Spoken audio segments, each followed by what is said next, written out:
क्यों है भाई? इतने कम लोग क्यों ज्वाइन किया है अभी तक? सर ऑलमोस्ट बच्चे केस स्टडी पे वर्क कर रहे हैं। तो सेशन तो अटेंड करेंगे। Ask your friends यार, whosoever is part of your group, ping them that we are about to start. ठीक है?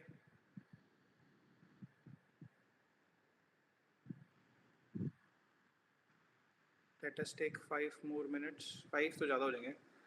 2 मिनट में स्टार्ट करते हैं। जो जो आपके फ्रेंड्स हैं, आपके ग्रुप्स के पार्ट हैं, उनको बोलो इमीडिएट बेसिस पे ज्वाइन करें, ठीक है? बिकॉज हमारा जो सेशन है, जो टॉपिक हमने आज कवर करना है, that is very important.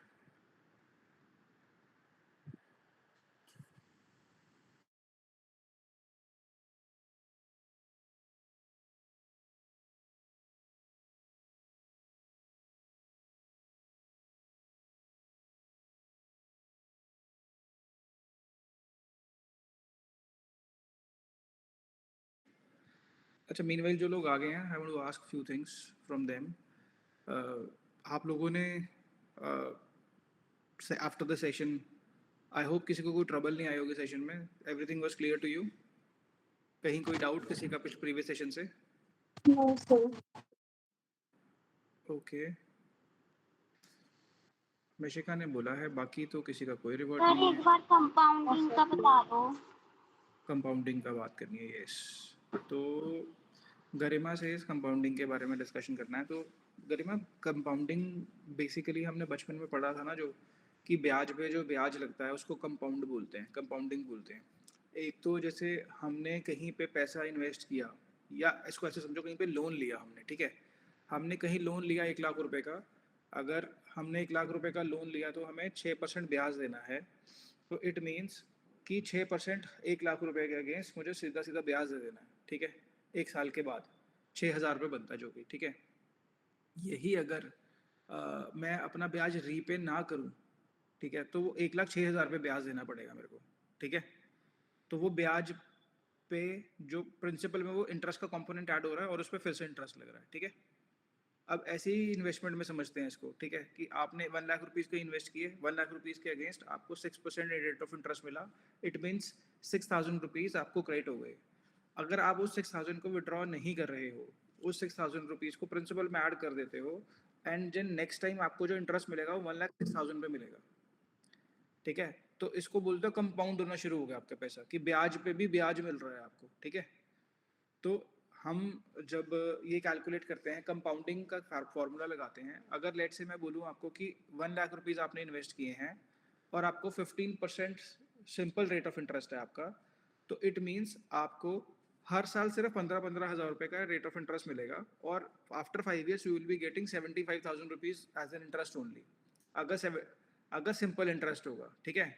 Where as अगर उसमें ये कंपाउंडिंग एप्लीकेबल हो जाएगी, जिसमें आपको ब्याज पे ब्याज मिल रहा है, तो 5 ईयर्स में 15% के हिसाब से, जहां सिंपल इंटरेस्ट के फॉर्मूला से आपको 75,000 मिलना था, कंपाउंड इंटरेस्ट के फॉर्मूला से आपको वो चीज़ मिलेगी 1 lakh rupees extra as an interest. Again मैं आपको फिर से बताता हूँ, बहुत सिंप्लीफाइड टर्म में, 1 लाख रुपए आपने इन्वेस्ट किया।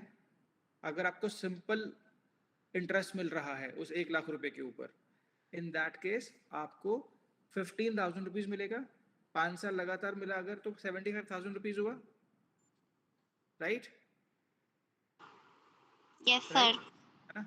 अगर मैंने उस 15,000 रुपीज को हर बार आपके प्रिंसिपल में ऐड कर दिया, और आपको फिर नेक्स्ट टाइम जो इंटरेस्ट दिया 15% का, वो उस पर जोड़ के दिया, तो आपको 1 लाख रुपीज मिलेगा 5 ईयर्स के बाद एज एन इंटरेस्ट। तो टोटल आपने प्रिंसिपल इन्वेस्ट किया था 1 लाख रुपीज, जिसपे आपको इंटरेस्ट मोटा मोटा 1 लाख रुपए आ गया, तो 2 लाख रुपए आपको वापस मिलेंगे।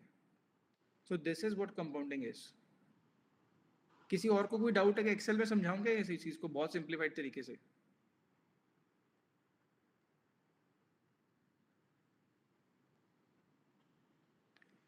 Guys, you need more explanation of it or not? No sir. No, चलो, that is great. So guys, हाँ जी कृष्णा, क्या कह रहे हैं आप? Nothing sir, nothing. चलो ठीक है। So guys, let us move with the session. So in our previous session, what we have covered was that the investment planning and different asset classes. So we were talking about कि wealth क्या होती है, diversification क्या होती है, ठीक है, हमने इसके बारे में थोड़ा समझा था. Then we covered what where you guys can put your money. Then we discussed about compounding and repeated that concept again. Then we discussed a bit about the direct equities. We discussed about what are mutual funds, then what are index funds, ETFs. हमने इसको समझा. And then आज हमने जो cover करना है topic वो है बॉन्ड्स. सो करें स्टार्ट इसको. Yes sir.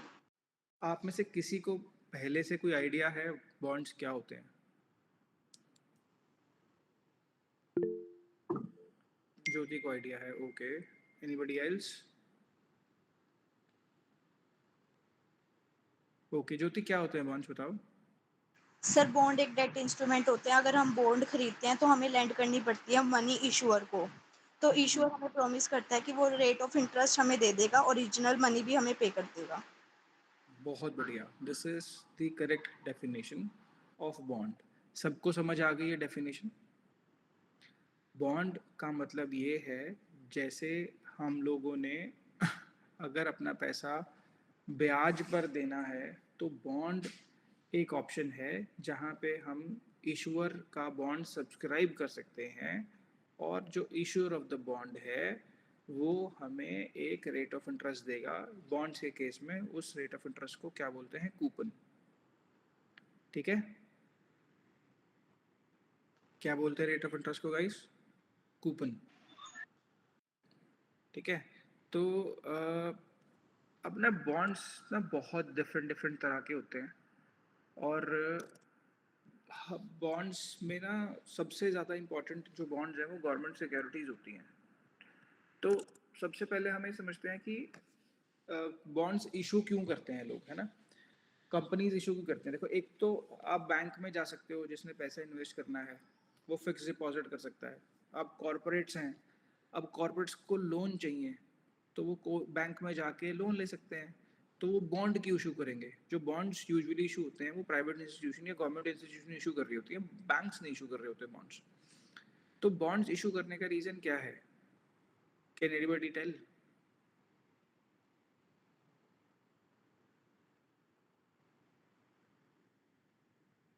नहीं. अच्छा चलो मैं बताता हूँ. देखो, बॉन्ड्स इसलिए इशू किए जाते हैं कि मुझे पैसा रेज करना है, ज़्यादा पैसा रेज करना है, रेगुलर बेसिस पे रेज करना है, but I don't want to raise it via bank because bank is not lending me that money. Usually I am going in the market and issuing my papers to raise the money because there are a lot of formalities which a company has to go through when they are trying to raise loans from bank. Whereas if an institution complies itself with the regulations, rules and regulation of the bond market, then that particular company can issue the bonds of their company and raise the money on interest from the general public और institution. तो हम इसको general public के perspective से ही समझते हैं. ठीक है, अब बॉन्ड्स पहले तो समझते हैं कितने टाइप्स के दिख रहे हैं हमें मोटा मोटा. एक प्राइवेट इशूअर के बॉन्ड्स है, एक गवर्नमेंट इशूअर के बॉन्ड्स है.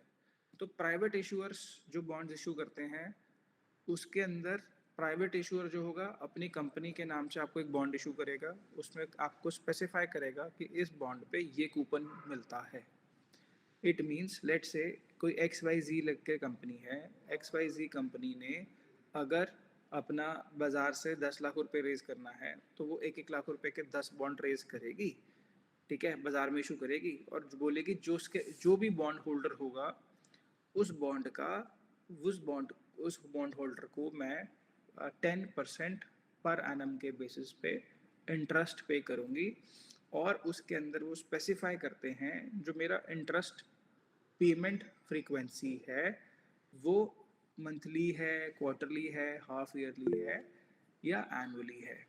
ठीक है, इसमें कंपाउंडिंग काम नहीं करती है बिकॉज जो भी इंटरेस्ट का कंपोनेंट है that on the described frequency by the issuer gets credited to the holder's account. Got it? समझ आ गया गाइस कि जो इशूअर है जब उसको लिख के देता है कि मैं आपको मंथली बेसिस पे बॉन्ड का इंटरेस्ट पे करूंगा तो हर महीने आपके अकाउंट में इंटरेस्ट का पैसा आएगा, ठीक है। अब यहाँ पे वैसे तो मल्टीपल टाइप के बॉन्ड होते हैं, बट एक स्पेसिफिक तरह का बॉन्ड होता है जिसको बोलते हैं जीरो कूपन बॉन्ड। आप लोग फ्यूचर में इसको सुनोगे, समझोगे इस टर्म को। तो जीरो कूपन बॉन्ड क्या होता है? जीरो कूपन बॉन्ड में आप समझ रहे हो कि कूपन नहीं है, आपको समझ आ गया कि रेट ऑफ इंटरेस्ट जो है वो लिखा होता है, उसको कूपन बोलते हैं, ठीक है।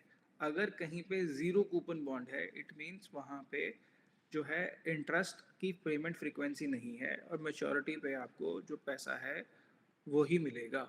इट मीन्स वो कह देगा कि मेरा इशू प्राइस ये है, मेरा मैच्योरिटी प्राइस ये है। मीन्स 1 लाख रुपए मेरा इशूअर प्राइस है अगर इशू प्राइस है, और मेरा मैच्योरिटी प्राइस 1,10,000 रुपए है। But in between during that tenure of the bond there will be no interest payments, that this is what we called a zero coupon bond, ठीक है। Sir एक बार रिपीट कर दो प्लीज। देखो बॉन्ड्स में coupon होता है, एक कूपन जिसको रेट ऑफ इंटरेस्ट जो टर्म है उसको ही हम लोग जो है कूपन बोलते हैं, ठीक है। हर इस बॉन्ड के ऊपर उनका कूपन रेट लिखा होता है कि किसी ने भी, आपने कोई भी बॉन्ड सब्सक्राइब किया तो उस पर लिखा होगा कि ये 5% कूपन का बॉन्ड है, 6% कूपन का बॉन्ड है, 7, 8, 9, 10, 11, 12 डिपेंडिंग अपॉन उनका क्रेडिट मार्केट में स्कोर कैसा है, वो उस हिसाब से बॉन्ड इशू करते हैं। अब वहाँ पे उसकी एक इंटरेस्ट पेमेंट की फ्रीक्वेंसी भी होती है बॉन्ड्स के ऊपर। यूजुअली क्वार्टरली इंटरेस्ट का पेमेंट्स आ रहा होता है बॉन्ड्स के अंदर। तो उस केस में वो लिख के देगा कि ये बॉन्ड का आपको हर क्वार्टर इंटरेस्ट आएगा, आपके अकाउंट में क्रेडिट हो जाएगा। एक इसी तरह से एक बॉन्ड होते हैं। हाँ जी, anybody wants to say anything? Okay, तो इसी तरह से एक बॉन्ड होते हैं जिनको हम बोलते हैं zero coupon bond. Zero coupon bond में इंटरेस्ट पेमेंट की फ्रीक्वेंसी नहीं होती, सिर्फ एक इशू प्राइस होता है, एक मैच्योरिटी प्राइस होता है। नॉर्मल बॉन्ड के अंदर जो इशू प्राइस होगा और मैच्योरिटी प्राइस होगा वो सेम होगा, वेयर एज और कूपन होता है एक, whereas zero coupon bond में एक इशू प्राइस होता है, एक मैच्योरिटी प्राइस होता है और कूपन नहीं होता। तो यूजुअली शॉर्टर टर्म के जो बॉन्ड्स होते हैं 6 महीने का, 1 साल का, वो जीरो कूपन बॉन्ड होते हैं। मैच्योरिटी पे इकट्ठा पैसा मिल जाता है जिसने भी उसमें पैसा डाला है, ठीक है। तो बेसिक अंडरस्टैंडिंग बॉन्ड्स की यही है। Gradually we will deep dive into it. The point is कि गवर्नमेंट बॉन्ड्स भी होते हैं। तो अगर आपके पास अब ऑप्शन है, this is a question for all of you to answer.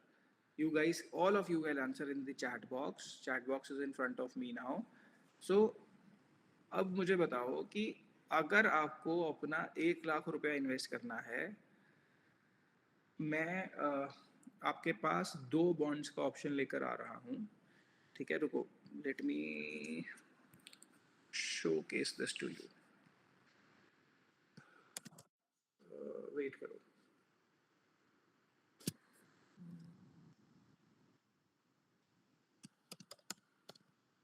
हाँ ए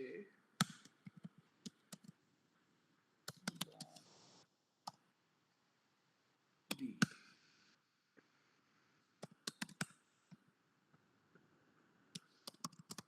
issue price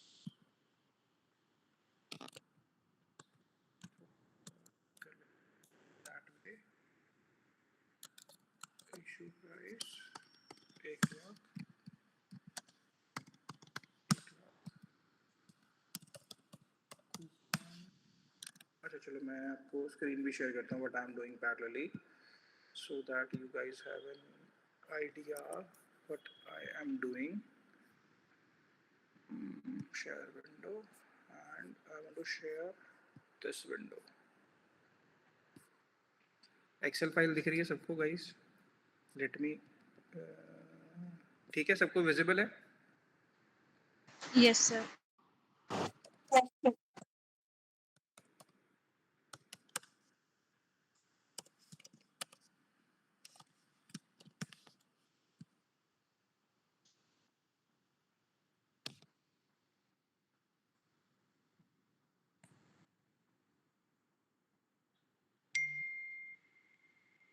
अब एक बात बताओ मुझे कि आपके पास ये ऑप्शन है, 2 ऑप्शन है, आपको अपना 1 लाख रुपीस इन्वेस्ट करना है, ठीक है?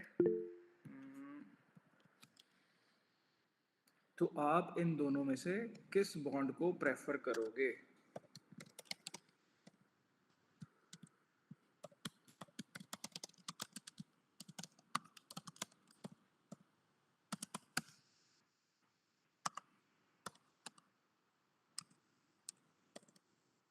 इसमें भी क्वार्टरली है, पूरा देना क्वार्टरली, और इसमें भी ये क्वार्टरली है, ठीक है? अब गाइस बताओ, आंसर दिस क्वेश्चन कि अगर आप लोगों को अपना 1 लाख रुपए इन्वेस्ट करना है तो where you guys will invest your money? Sir bond B में। हाँ जी, बॉन्ड बी में सर। बॉन्ड बी में। तो अभी तक 10%. सब चैट बॉक्स में लिखो फटाफट यार guys, come on, chat box में लिखो फटाफट। ओके, नाउ इफ आई से दिस, अभी कूपन ऐसे कर लिया मैंने, और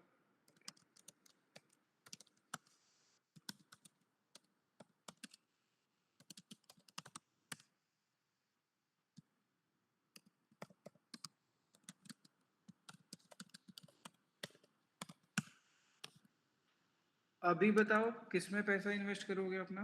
अभी मैंने सिनेरियो चेंज कर दिया, इशूअर का नाम आपके आगे आ गया है नाउ। अच्छा रू, अभी किस में पैसा इन्वेस्ट करोगे अपना?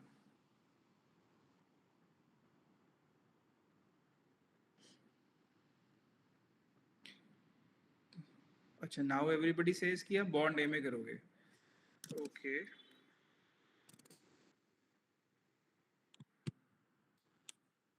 क्यों करोगे भाई बॉन्ड ए में, क्यों करोगे?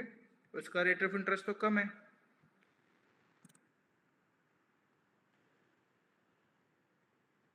बताओ क्यों करोगे बॉन्ड में, रेट ऑफ इंटरेस्ट तो क्या मिल रहा है? एबीसी, एबीसी भी छोड़ दो, इसको अब लिखते हैं यहाँ पे रिलायंस का है, मान लो रिलायंस इंडस्ट्रीज लिमिटेड का ये बॉन्ड है, इंडिया की वन ऑफ द, छोड़ो, टाटा का बॉन्ड है, टाटा टीसीएस ना, टीसीएस का बॉन्ड है ये। इशूअर कौन है? वहाँ गवर्नमेंट, यहाँ पे टाटा है, एकदम क्रेडिबल इशूअर है। अब बताओ किसको पैसा दोगे? गवर्नमेंट है तो रिटर्न के चांसेस ज़्यादा हैं। ऐसा क्यों भाई दिव्या, रिटर्न के चांसेस ज़्यादा क्यों है? रेट ऑफ इंटरेस्ट तो 8% दे रहा है वो भी।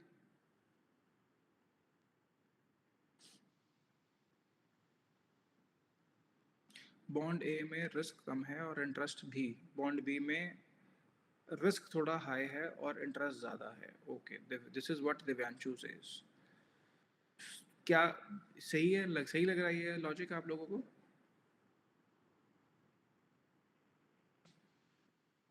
कम ऑन गाइस, पार्टिसिपेट, बताओ। नो, केशव को सही नहीं लग रहा लॉजिक है। ओके, क्यों नहीं केशव सही लग रहा, बताओ।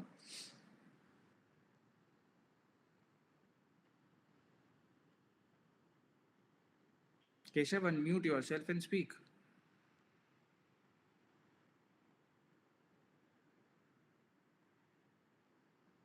गाइज मैं ना तुम्हें बता के टॉपिक 2 मिनट में खत्म कर सकता हूँ, बट मेरे बताने से तुम्हें समझ नहीं आएगा until unless you guys will not participate and understand this topic।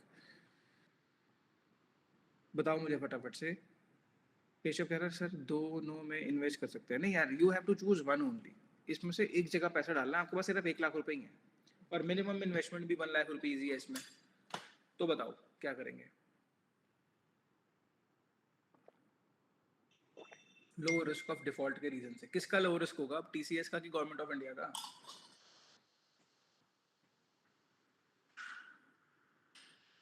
Government of India का। ओके, तो चलो ऐसा करते हैं, मैं ना यहाँ पे ऐसा कर देता हूँ कि यहाँ पे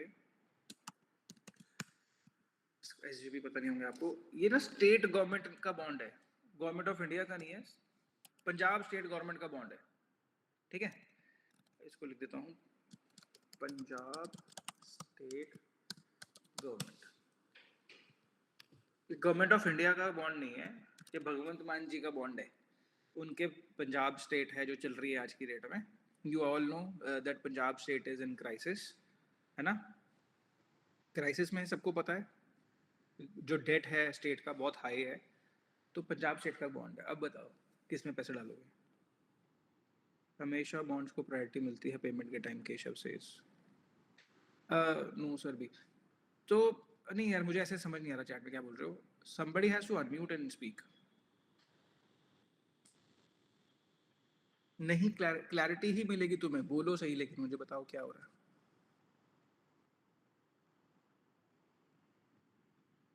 सर सेफ्टी के लिए तो पंजाब स्टेट गवर्नमेंट, और अगर रिटर्न ज्यादा चाहिए तो टीसीएस। ओके ठीक है।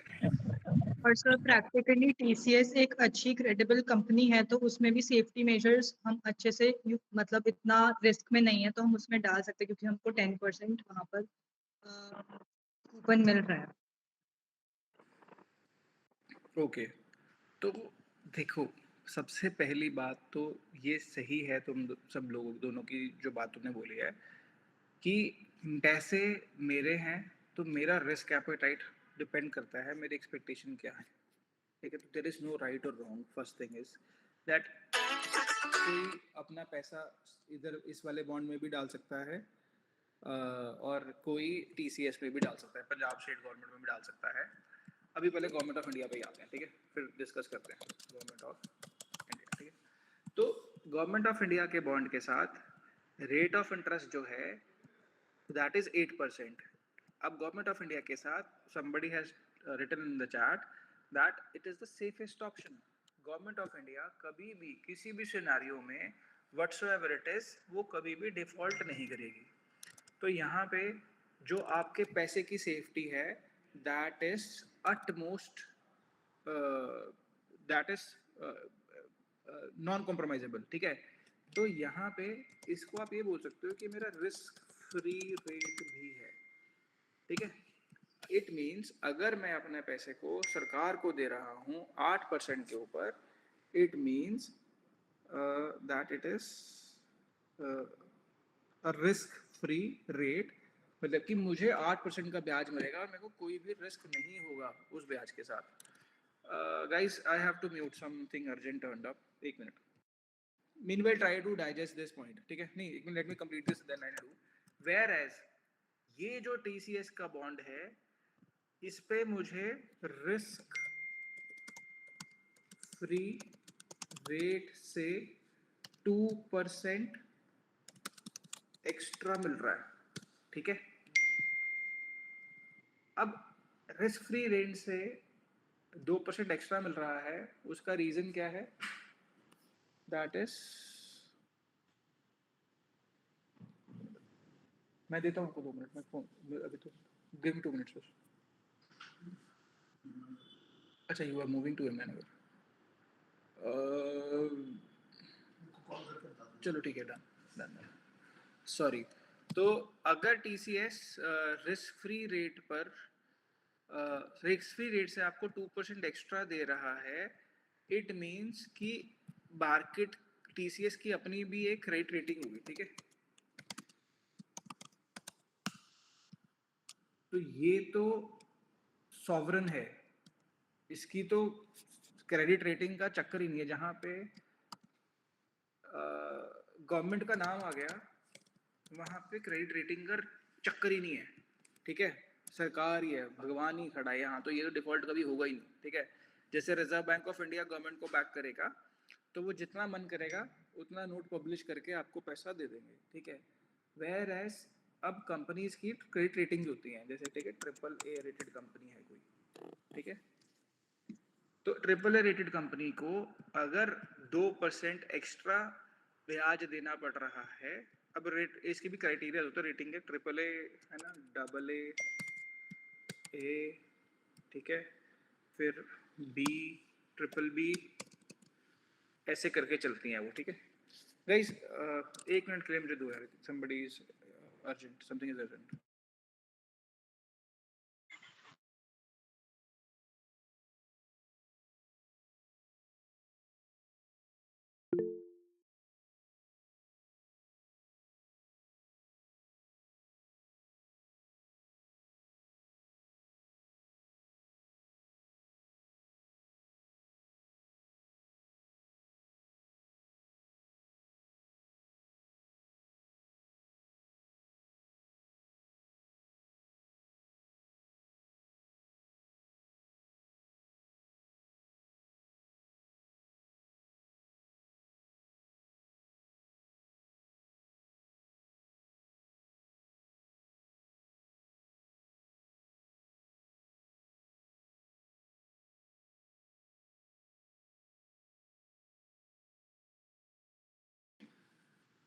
सो गाइस, ये होती है क्रेडिट रेटिंग, ठीक है। तो क्रेडिट रेटिंग के बेसिस पे आपको रिस्क फ्री, एक चीज ये देखो, ये ना थोड़ा सा एडवांस टॉपिक साथ ही लेके चल रहा हूँ मैं आपके, बिकॉज फिर वो बाद में कंफ्यूजन ना हो आप लोगों को, ठीक है। तो किसी भी बॉन्ड को जब आप सब्सक्राइब करते हो तो एक तो रिस्क फ्री रेट होगा जो गवर्नमेंट, जिस भाव पे गवर्नमेंट इशू कर रही है, ठीक है। दूसरा होता है अब रिस्क फ्री रेट से ऊपर कितने भाव पे पैसा बाजार में उठाया जा रहा है, ठीक है। तो अब इसको सिंप्लीफाइड रखने के लिए कर रहा हूँ, इसको ऐसे करते हैं, जैसे मान लो कि अगर रिस्क फ्री रेट 8% है तो ट्रिपल ए रेटेड कंपनी बाजार से पैसा उठा पाएगी 1% एक्स्ट्रा पे, ठीक है। डबल ए को 10% पे पैसा बाजार से मिलेगा, ठीक है। इसको 11% पे मिलेगा, ठीक है। इसको 12% पे मिलेगा, ठीक है। उससे अगली मान लो कि कंपनी है कोई जो डबल बी है, उसको 13% पे मिलेगा, ठीक है। एग्जाम्पल के तौर पर बता रहा हूँ, ऐसा नहीं होता, बट होता ऐसे ही है, सीक्वेंस यही रहता है कि जैसे जैसे क्रेडिट रेटिंग घटती है आपका रेट ऑफ इंटरेस्ट बढ़ता चला जाता है। क्लैरिटी है इसको लेके, किसी को कोई डाउट तो नहीं है इस पॉइंट के ऊपर कि जैसे जैसे आपकी क्रेडिट रेटिंग घटती है आपका रेट ऑफ इंटरेस्ट बढ़ता चला जाता है। Everybody is clear on these 2 points? किसी को कोई डाउट तो नहीं? Yes sir. ठीक है। तो अब क्रेडिट रेटिंग्स को जैसे हम इंडिविजुअल्स के स्पेस में सोचें तो सिबिल स्कोर होता है जैसे हमारा, जिसका जितना हाई सिबिल रहे उसको उतने कम भाव पे ब्याज मिलेगा लोन लेने जाएगा, तो जिसका जितना कम सिबिल है तो उसको उतना ज़्यादा रेट ऑफ इंटरेस्ट देना पड़ेगा। अब क्रेडिट रेटिंग्स जो है या आपका क्रेडिट स्कोर जो है, उससे क्या चीज़ क्लैरिफाई होती है, that the probability of default on the interest as well as on the principal is low, ठीक है। जैसे जैसे मेरी क्रेडिट रेटिंग घट रही है और मेरा रेट ऑफ इंटरेस्ट बढ़ रहा है, इट मींस मेरा रिस्क बढ़ रहा है, ठीक है। ये जो मूवमेंट है क्रेडिट रेटिंग्स की, ये क्या दिखा रही है कि मेरा रिस्क बढ़ रहा है। यहाँ पे डिफॉल्ट, यहाँ पे अगर मिनिमम चांसेस है डिफॉल्ट के, तो उससे ज़्यादा डिफॉल्ट के चांसेस यहाँ पे है, उससे ज़्यादा यहाँ पे है, उससे ज़्यादा यहाँ, उससे ज़्यादा यहाँ, ठीक है।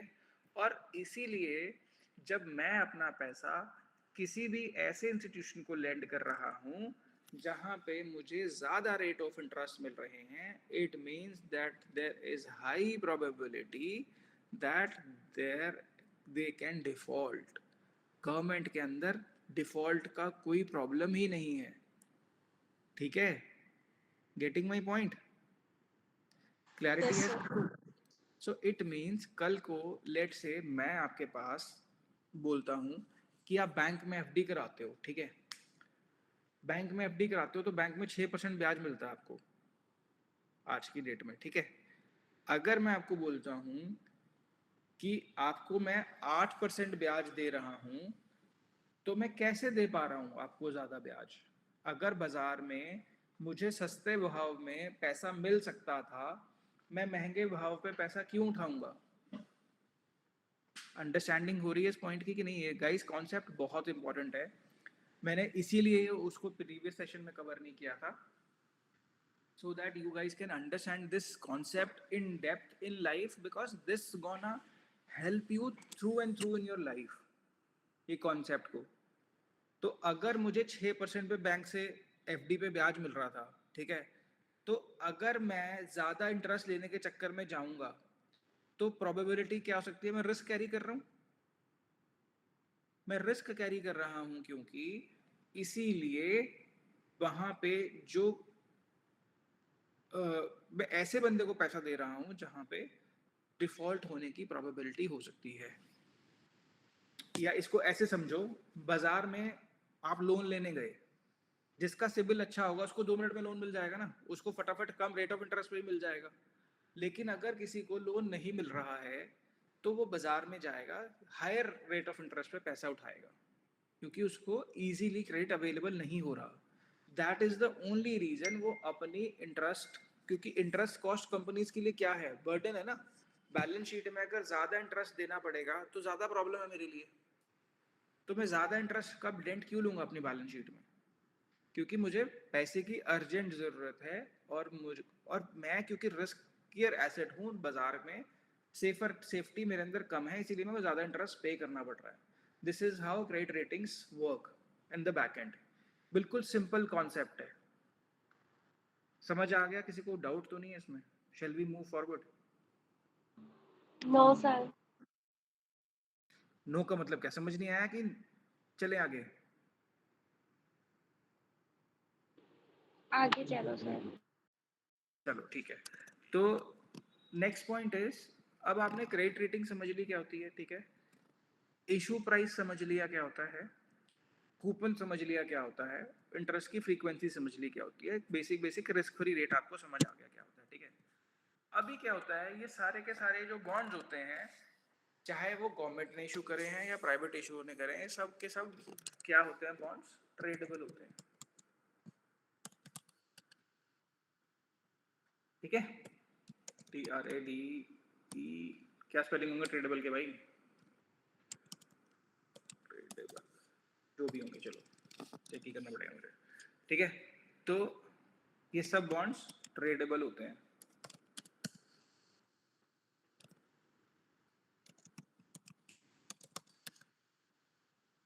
गवर्नमेंट वाला बॉन्ड भी और प्राइवेट इश्यूर वाला बॉन्ड भी, ठीक है।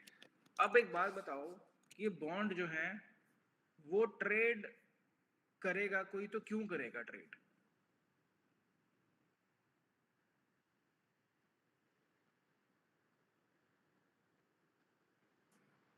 है गाइस, अगर कोई बॉन्ड ट्रेड करेगा तो क्यों करेगा? आप एक प्राइवेट कंपनी ने बॉन्ड इशू कर दिया या गवर्नमेंट ने बॉन्ड इशू कर दिया, आपने वो बॉन्ड सब्सक्राइब कर लिया, ठीक है, आप सब्सक्राइबर उस बॉन्ड के, आपको इंटरेस्ट भी आ रहा है क्वार्टरली, लेकिन अब आप उस बॉन्ड को ट्रेड करोगे, क्यों करोगे ट्रेड? आपको पैसे की जरूरत है इसलिए ना।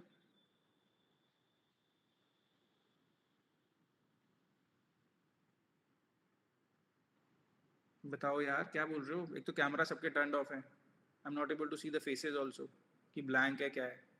कैमरास को टर्न ऑफ कर लेते हो सारे। Let me turn off my screen. हाँ बताओ, बॉन्ड्स कोई ट्रेड क्यों करेगा? सर कैपिटल गेन करने के लिए। Okay, capital to raise funds. somebody says liquidity के लिए। टू रेज फंड्स तो नहीं बच्चे, उसको तो आप तो सब्सक्राइबर हो ना बॉन्ड के, आप इशूअर नहीं हो, आप सब्सक्राइबर हो बॉन्ड के, आप लोग, आपने बॉन्ड खरीदा है वो, ठीक है। अब आपके हाथ में वो पीस ऑफ पेपर है and now you are trading it, है ना, ट्रेडेबल फीचर है, तो आपके पास वो सेकेंडरी मार्केट में वो बॉन्ड ट्रेड हो रहा है।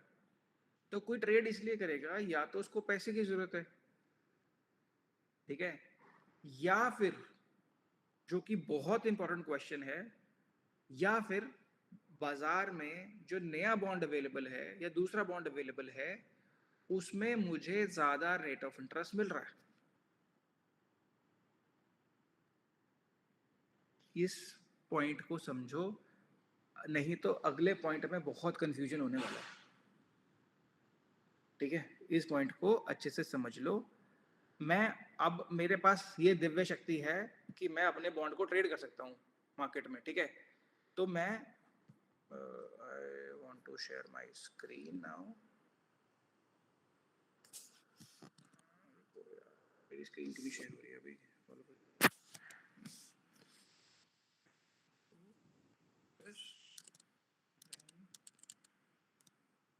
this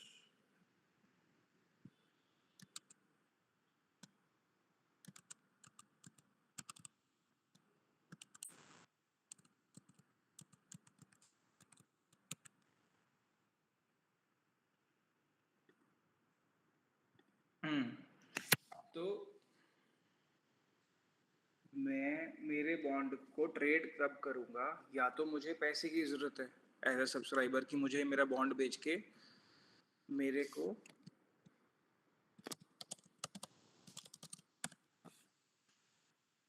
ज्यादा मेरे को पैसे की जरूरत है, तो मैं क्या कहूँगा, बाजार में जाऊंगा कि भाई मेरे पास ये एक बॉन्ड अवेलेबल है जिसको मैंने 1 लाख रुपए में लिया था, जिसपे मुझे 8% का ब्याज मिलता है, आप ये बॉन्ड ले लो। तो जितना उस बॉन्ड का टेन्योर पेंडिंग है, जो भी उसको सब्सक्राइब कर लेगा उसको उतने टेन्योर का इंटरेस्ट मिल जाएगा। क्लैरिटी है इसमें? कोई डाउट तो नहीं किसी को? जैसे ही बॉन्ड ट्रांसफर हुआ नए बंदे को, तो उस केस में क्योंकि होल्डर ऑफ द बॉन्ड वो है, तो नेक्स्ट जो इंटरेस्ट पेमेंट आएगा वो नए बंदे के पास चला जाएगा। Got it? अब Yes, sir. मान लो ये तो फेयर केस हुआ कि आज जो मार्केट का रेट है वो 8% है, इशू प्राइस भी 8% है और करंट रेट ऑफ इंटरेस्ट भी 8% है। तो मैं 8% पे अगर बॉन्ड 1 लाख रुपए में खरीदना चाहूंगा तो खरीद लूंगा, है ना? नेक्स्ट बंदे के लिए कोई प्रॉब्लम नहीं है ना। 6 महीने का ब्याज आप ले चुके हो, 6 महीने का ब्याज मुझे मिल जाएगा। 1 लाख रुपए का इशू प्राइस था, 1 लाख रुपए मैं आपको दूंगा और बॉन्ड ले लूंगा आपसे। बॉन्ड सिंपल है, कोई डाउट तो नहीं इसमें। अब अगर मान लो मैं बाजार में हूं उस समय पे, जो गवर्नमेंट ऑफ इंडिया जो नया बॉन्ड इशू कर रही है, अगर मान लो वो 7% पे कर रही है न्यू कूपन, ठीक है? अब जो नया बॉन्ड बाजार में आ रहा है जिसको गवर्नमेंट ऑफ इंडिया लेकर आ रही है, वो नए कूपन पे लेके आ रही है which is 7%। In that case अब आप मेरे पास लेकर आते हो वो बॉन्ड जिसपे मुझे 8% का कूपन मिल सकता है, तो क्या आप लोग वो बॉन्ड मुझे 1 लाख रुपए में बेच दोगे? यस और नो?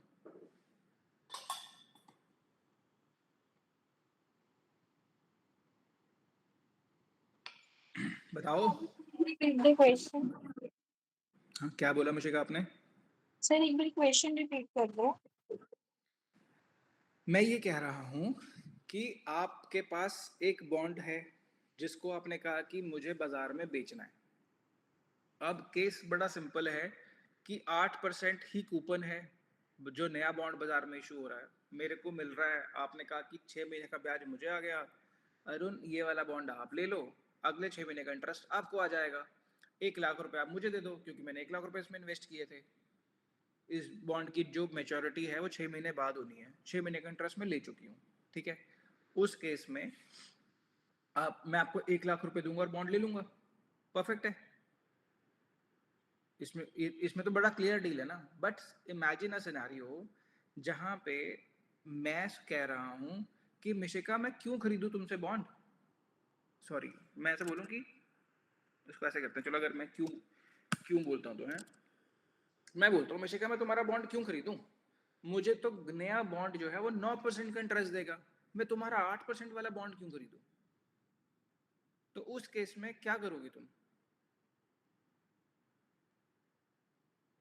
अब गवर्नमेंट ऑफ इंडिया का बॉन्ड तुम्हारे पास है, गवर्नमेंट ऑफ इंडिया ही नया बॉन्ड मुझे इशू कर रही है, तुम्हारे को 8% ब्याज दे रही थी, मेरे को 9% ब्याज दे रही है, तो मैं तुम्हारा बॉन्ड क्यों खरीदूंगा?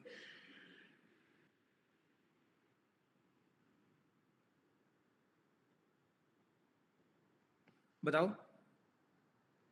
This is a question for everybody.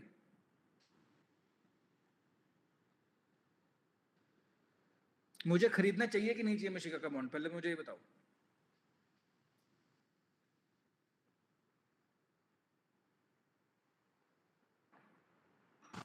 खरीदना चाहिए। क्यों खरीदना चाहिए? मेरे घर लॉस का प्रपोजिशन है, मुझे इंटरेस्ट 1% इंटरेस्ट कम मिल रहा है आपके बॉन्ड में, मैं गवर्नमेंट से क्यों ना खरीद लूं?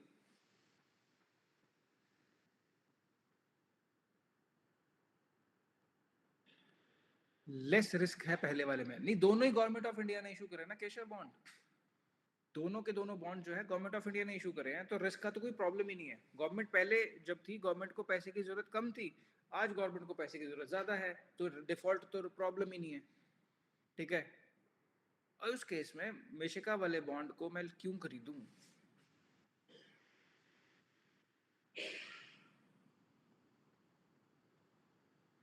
तो ऐसा होता है गाइस। अब डोंट बाय। तो फिर मिशिका को पैसे चाहिए, कैसे मिलेंगे मिशिका को पैसे? शिवम कह रहा है खरीदो मत मिशिका का बॉन्ड, कैसे मिलेंगे उसको पैसे? मैच्योरिटी पीरियड कम है, ओके, बट चलो ठीक है टू एन एक्सटेंट, बट मुझे इंटरेस्ट भी कम मिल रहा है ना उस केस में। वो पीरियड्स के साथ मेरा वो मैच है, तो 6 महीने बाद मैच्योरिटी मिल जाएगी, वो प्रॉब्लम नहीं है। यहाँ पे देखो कहानी क्या होती है। अब मिशिका को मान लो अगर अपना बॉन्ड ट्रेड करना है तो मिशिका को अपना बॉन्ड डिस्काउंट में ट्रेड करना पड़ेगा। मैं कहूँगा मिशिका, मैं अपना बॉन्ड जो है, आपने अगर बॉन्ड मुझे देना है, मैं 1 लाख रुपए में नहीं लूँगा, मैं तो आपसे ये बॉन्ड 95,000 रुपीज़ में खरीदूंगा। ठीक है, अगर आपको मुझे देना है ये 8% वाला बॉन्ड, तो मैं इसको सॉरी यहाँ पे 9 करते हैं, अगर मैं आपका ओल्ड बॉन्ड खरीदूंगा, ओल्ड बॉन्ड परचेज,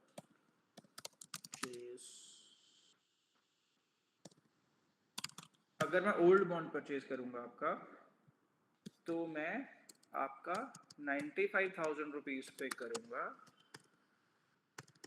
जिसपे आप मुझे 8% का कूपन देते हो, क्योंकि नया बॉन्ड जो है बाजार में गवर्नमेंट ऑफ इंडिया का इशूड, उस पे मुझे 9% का कूपन मिलता है। Guys, this is an example. Actually prices का कैलकुलेट करने का तरीका होता है which we are not getting into it, because तुम्हारे काम का नहीं है अभी वो, बस एक चीज को बेसिक अंडरस्टैंडिंग बिल्ड कर रहे हैं एग्जाम्पल्स के शेप में।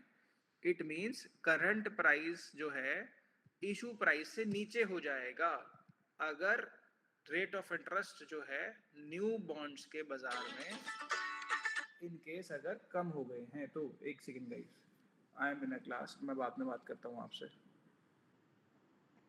हाँ जी, ओके, बाय बाय। ठीक है, किसी को कोई डाउट तो नहीं इसमें? कोई डाउट? आगे चले तो। अब गाइस, अगर मान लो मैं मिशिका के पास गया दोबारा से, मैंने कहा मिशिका, तुम्हारे पास एक बॉन्ड है जिसपे तुम्हें 8% का इंटरेस्ट मिलता है, तुम वो बॉन्ड मुझे दे दो।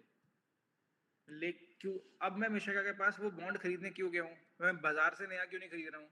क्योंकि बाजार में जो नया बॉन्ड अवेलेबल है वो 7% पे अवेलेबल है। अब बताओ मिशिका मुझे वो 7 बॉन्ड ट्रेड करेगी 8% जिस पे उसको इंटरेस्ट मिल रहा है?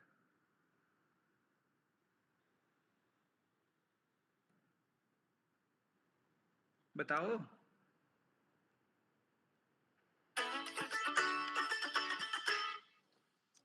बताओ guys, this is a question for all of you, chat box में लिखो।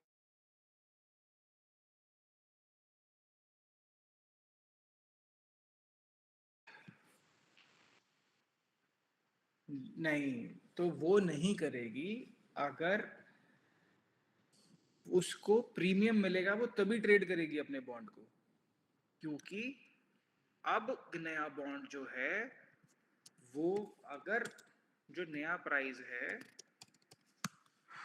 नया बॉन्ड अगर 7% पे इशू हो रहा है, मिशिका के पास अगर 8% का कूपन वाला बॉन्ड है, उस केस में वो मुझे अपना इशू प्राइस से ऊपर के भाव पे मुझे वो बॉन्ड देगी।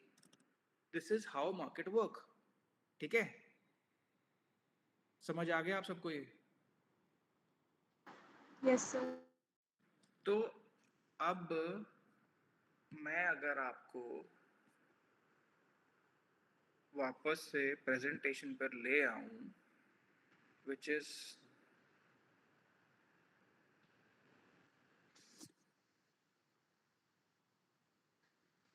is this slide. So now you can see and read that there is the game of inverse relationships. ठीक है,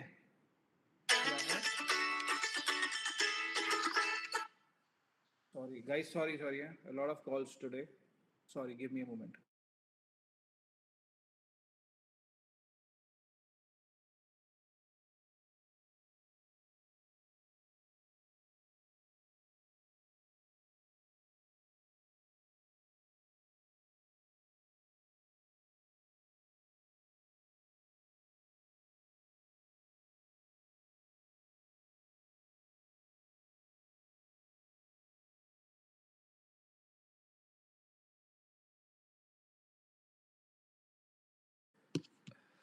So हाँ guys, तो we are back. तो there is an game of inverse relationship. ठीक है, अगर मैं ये बात बोलूं आप लोगों को कि when interest rate goes up, the bond prices go down. हमारे एग्जाम्पल में, एक्सेल वाले एग्जाम्पल में क्या हुआ था, जब वो 9% पे नया बॉन्ड अवेलेबल था तो एग्जिस्टिंग बॉन्ड का प्राइस नीचे आ गया था, हाँ है ना? Yes sir. And when interest rates goes down, bond prices go up. ऐसे ही हुआ था. जब नया बॉन्ड अवेलेबल था तो उस केस में जो पुराने बॉन्ड, जब नया बॉन्ड हमारे को कम रेट ऑफ इंटरेस्ट पे आया, तो जो पुराना हायर रेट का इंटरेस्ट था उस केस में बॉन्ड के प्राइसेस बढ़ गए थे. ठीक है, समझ आ गया इनवर्स रिलेशनशिप्स?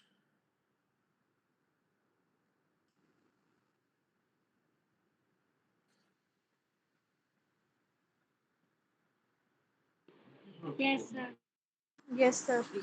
ये ना देखो, ये टॉपिक ऐसा है, ये आम इंसान को हमें समझाने में बहुत टाइम लगता है. That is why I have started with you with an example. If I would have straight away thrown that example to you, that was very difficult to understand. So this is a core concept. आपको ये समझना पड़ेगा, जब जब rate of interest हमारी country में, हमारी economy में बढ़ते हैं तो बॉन्ड प्राइसेस पे उसका क्या इम्पैक्ट होता है, और जब जब घटते हैं तो बॉन्ड प्राइसेस पे उसको इम्पैक्ट क्या होता है. तो उसका इनवर्स रिलेशनशिप होता है. ठीक है, इन्वेस्टमेंट्स के फेज में अगर आपने अपना पैसा बॉन्ड्स में लगाया है और इंटरेस्ट रेट्स का डिक्लाइनिंग सिनेरियो है, so you guys will make good amount of money by investing into bonds, B it government bonds, B it corporate bonds. Whereas when there is a cycle going in the market, whereas the Reserve Bank of India is raising the interest rates, that is negative for bonds because the bonds, existing bond prices go on a discount. समझ आ गया? Yes sir. अगर doubt है, we can discuss this again. I don't mind telling this point to you because this is the concept which people generally don't understand. If you guys are taking time to digest this, no matter, no worry, take your time to digest this point because this will make you a better investor, or you will carry a better understanding how the bond market works. ये बिल्कुल core concept है उसका.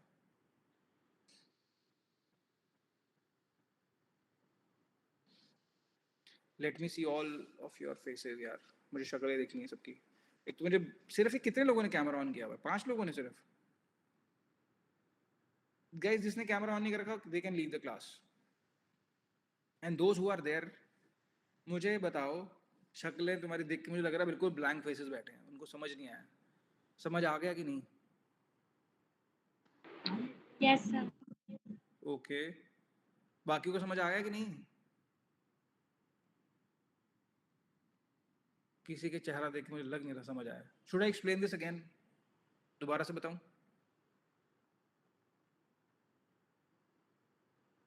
No. Okay, चलो, I will take this point that you guys are very smart and understood this point. ठीक है, चलो. तो guys, this is how the inverse relationship works. When the interest rate goes up, bond prices go down. When interest rates goes down, bond prices go up.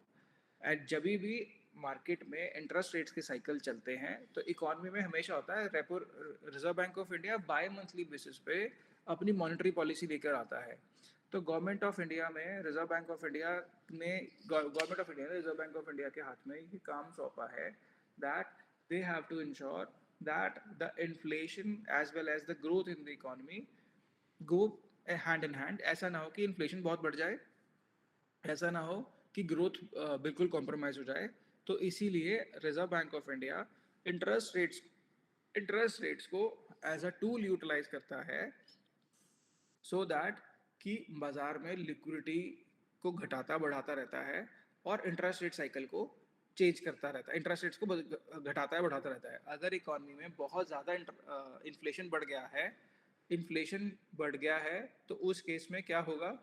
Interest rate क्या करेंगे, घटेंगे कि बढ़ेंगे? अगर बहुत महंगाई हो गई है उस केस में रेट ऑफ इंटरेस्ट आरबीआई बढ़ाता है, ठीक है, ताकि स्पेंडिंग ज्यादा हो रही है बाजार में, स्पेंडिंग्स को कम करने के लिए, ठीक है। जब इन्फ्लेशन बिल्कुल नीचे चला जाता है उस केस में reserve bank of India spendings को बढ़ाने के लिए इंटरेस्ट रेट्स को घटा देता है, ठीक है। अब इंटरेस्ट रेट्स जब घट जाते हैं तो इकोनॉमिक एक्टिविटी बढ़ जाती है, ठीक है, लेकिन उसका बॉन्ड्स के ऊपर डिफरेंट इम्पैक्ट आता है, ठीक है। जब जब इंटरेस्ट रेट्स घटेंगे तो बॉन्ड इन्वेस्टर्स के मजे हो जाएंगे, जिन्होंने भी बॉन्ड में पैसा लगाया उनको बहुत पैसा बनेगा, क्योंकि उनका कूपन तो उनको आ ही रहा है, प्लस उनको मार्क टू मार्केट गेन्स आने लग जाते हैं। उनके बॉन्ड की प्राइसेस जो है, जो करंट प्राइस है, इशू प्राइस नहीं, जो करंट प्राइस है, जो मार्केट जिसमें ट्रेड हो रहा है उसका प्राइसेस बढ़ जाते हैं, ठीक है। Whereas on the contrary अगर इसका अपोजिट सिनेरियो हो रहा हो तो उस केस में प्राइसेस घट जाएंगे, ठीक है, और बॉन्ड्स इन्वेस्टर को नुकसान होगा, ठीक है। So this is how bond market work. So again not able to share the screen. हाँ this. So अब आते हैं गवर्नमेंट बॉन्ड्स पे. गवर्नमेंट ऑफ बॉन्ड्स जो है वो सॉवरेन सेफ्टी के साथ आते हैं. They are backed by the government and lowest interest rate मिलता है उसके, सॉरी हाँ लोएस्ट इंटरेस्ट रेट मिलता है, क्रेडिट रिस्क भी लोएस्ट होता है. लोएस्ट क्रेडिट रिस्क नाम की चीज ही नहीं है वहाँ पे, कि क्रेडिट रिस्क का मतलब यह है कि पैसा डूबेगा कि नहीं डूबेगा, तो क्रेडिट रिस्क तो है ही नहीं वहाँ पे, क्योंकि गवर्नमेंट ने इशू करे हैं. उसके बाद आते हैं कॉर्पोरेट बॉन्ड्स, जिसमें यील्ड जो है वो हायर साइड पे होती है. यील्ड का मतलब ये कि कितना रेट ऑफ इंटरेस्ट आपको मिल रहा है वो ज्यादा होगा, बट उसके अंदर क्रेडिट का रिस्क होगा कि आपका पैसा डूबने के चांसेस हैं. अब ये डिपेंड किस पे करता है कि इशूअर की क्रेडिट रेटिंग कैसी है, ट्रिपल ए है, डबल ए है, ट्रिपल बी है, डबल बी है, बी है ना. तो डिफॉल्ट एक रेटिंग डी भी होती है कि जिसने डिफॉल्ट कर दिया उसको डी रेटिंग मिलती है. तो ये रेटिंग एजेंसीज होती हैं, क्रिस्टल है, मूडीज है, बहुत सारी रेटिंग एजेंसीज हैं जो रेट करती हैं, और हम basis on the rating agencies जो उनको रेट किया हुआ है हम उनको पैसा देते हैं और उनको रेट ऑफ इंटरेस्ट मार्केट में वैसा पे करना पड़ता है, ठीक है. अब एक आते हैं debt mutual funds. As an investor आपको जब पैसा इन्वेस्ट करना है तो आप लोगों ने सुना होगा कि म्यूचुअल फंड जो है वो सिर्फ इक्विटीज में पैसे लगाते हैं, but whereas there is a tool called debt mutual fund which is highly utilized by all the corporates nowadays to invest their money into bond market, because जो fund manager होते हैं वो बहुत ज़्यादा क्लोजली ट्रैक करते हैं इन सारी movements को, and they invest their money, they invest the people money and ensure कि वो जो है इन साइकिल्स का मैक्सिमम एडवांटेज उठा सके. तो फंड मैनेजर क्योंकि बॉन्ड्स ट्रेडेबल होते हैं, अगर उनको लगता है कुछ एक स्पेसिफिक स्कीम ऐसी होती हैं जो डायनामिक, एक स्पेसिफिक कैटेगरी है म्यूचुअल फंड्स के अंदर, डेट म्यूचुअल फंड्स के अंदर. एक तो ये चीज समझो कि एक इक्विटी म्यूचुअल फंड है, एक डेट म्यूचुअल फंड है, इन दोनों का आपस में कोई लेना देना नहीं है. इक्विटी म्यूचुअल फंड सिर्फ स्टॉक मार्केट में पैसा लगाएंगे, डेट म्यूचुअल फंड जो है वो सिर्फ डेट मार्केट में पैसा लगाएंगे या बॉन्ड मार्केट में पैसा लगाएंगे. अब जो बॉन्ड मार्केट में पैसा लग रहा है उस पर्टिकुलर कैटेगरी के अंदर एक स्पेसिफिक फंड होता है जिसको बोलते हैं, कैटेगरी होती है, इसको बोलते हैं डायनामिक बॉन्ड फंड. अब जो डायनामिक बॉन्ड फंड है वो क्या करते हैं, वो डायनामिकली अपनी ड्यूरेशन को मैनेज करते रहते हैं. अगर उनको लगता है कि इंटरेस्ट रेट साइकिल में ड्रामेटिक बदलाव आने वाले हैं, उनको लगता है कि इंटरेस्ट रेट डिक्लाइनिंग सिनेरियो आने वाला है, तो वो जो है ऐसे बॉन्ड्स को खरीदना शुरू कर देते हैं अपने म्यूचुअल फंड के अंदर जिनकी जो ड्यूरेशन है वो बहुत लंबी हो, और उसमें जैसे ही रेट ऑफ इंटरेस्ट घटे तो उनको एडवांटेज होना शुरू हो, बिकॉज इसमें कॉन्सेप्ट ड्यूरेशन का भी होता है. I am not taking you to that concept again, वो और ट्रिकी हो जाएगा आपके लिए. या चलो एक मिनट समझ ही लो उसको भी यार, इसको भी समझ ही लो, फिर शायद तुम्हें और इजी हो जाए इसको समझना. I will explain this to you. उस एग्जांपल में इनकॉर्पोरेट करते हैं. रुको, विंडो, आप इस विंडो पे आओ.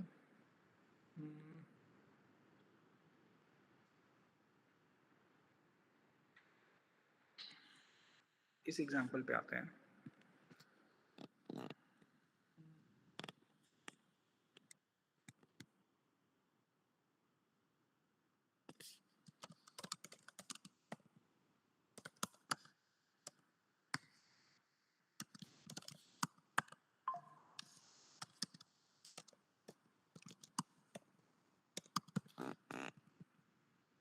अगर हम देखें कि अगर मेरे पास कोई गवर्नमेंट ऑफ इंडिया का बॉन्ड है जिसपे 8% रेट ऑफ इंटरेस्ट मिलता है और उसकी ड्यूरेशन 10 साल है, इट मींस जो वो बॉन्ड मार्केट में गवर्नमेंट ऑफ इंडिया 10 साल तक उसको, जिसके पास भी बॉन्ड होगा उसको 10 साल तक रेगुलर बेसिस पे 8% का इंटरेस्ट पे करेगी और मैच्योरिटी पे उसको 1 लाख रुपए वापस कर देगी। अब जितनी ज्यादा लंबी ड्यूरेशन होगी उतना ज्यादा प्राइस का मूवमेंट होगा। अगर मान लो कि आज रेट ऑफ इंटरेस्ट घट जाए 7% पे आ जाए, ठीक है, यहाँ पे 8 था, तो नया कूपन जो अगर government of India same issue कर रही है, ऐसे ले लो इसको, ऐसे करता रहो उसको, यहाँ पे लेके आते हैं।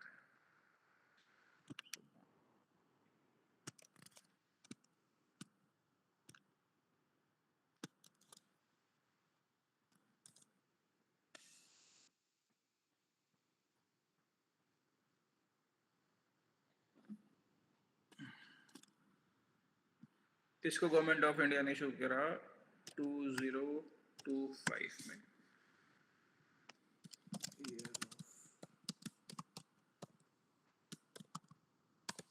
है ये, और 2026 में अपने गवर्नमेंट ऑफ इंडिया ने ये बॉन्ड इशू कर दिया।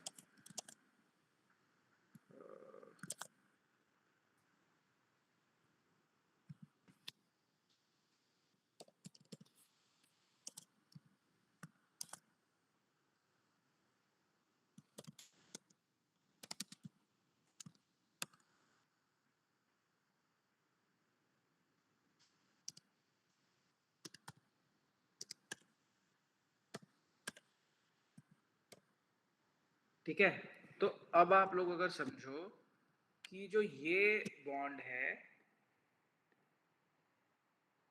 जो गवर्नमेंट ऑफ इंडिया ने अभी अभी इशू किया है, उसमें अगर मुझे रेट ऑफ इंटरेस्ट कम मिल रहा है तो इस बॉन्ड का जो करंट प्राइस है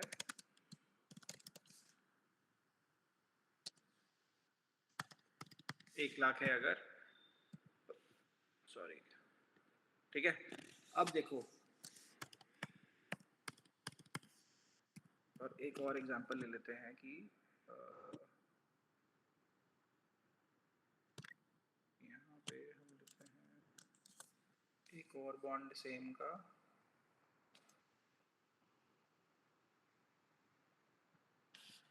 ये भी 2025 का ही ले लेते हैं, रुको 25, इसको लेते हैं 7% और इसको लेते हैं 5 इयर्स,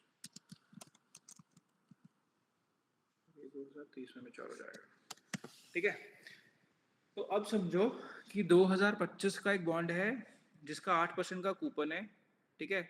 अगर मान लो नया बॉन्ड जो इशू हो रहा है वो 7% पे हो रहा है अगले 10 साल के लिए, तो इट मींस इसका जो प्राइस है उस पे प्रीमियम जो है वो ज्यादा आएगा। मान लो ये हो सकता है 11 लाख का बिक जाए बॉन्ड, क्योंकि अगले 10 साल तक 1% एक्स्ट्रा रेट ऑफ इंटरेस्ट ये कैरी करेगा।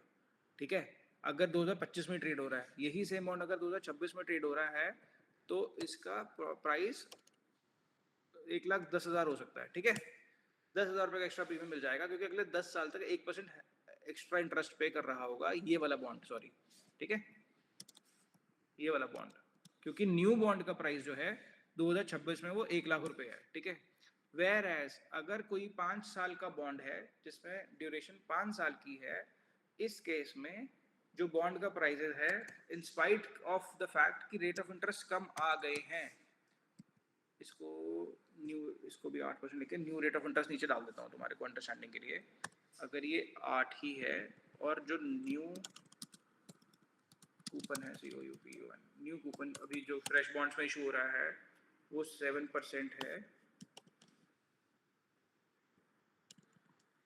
अब क्योंकि ड्यूरेशन इस बॉन्ड की कम है, इसकी मैच्योरिटी 5 साल बाद आएगी, इसकी मैच्योरिटी 10 साल बाद आएगी, तो इसका प्राइस ज्यादा बढ़ा है, इसका प्राइस कम बढ़ा है, क्योंकि ये अगले 10 साल तक लगातार आपको ज्यादा पैसा देने वाला है, ये अगले सिर्फ 5 साल देने वाला है, इसीलिए आपको प्राइसेस इसमें दोनों में प्राइसेस बढ़े हैं, लेकिन प्राइस का मूवमेंट कम ज्यादा इसलिए है बिकॉज ड्यूरेशन जो है वो डिफरेंट है। Getting my point?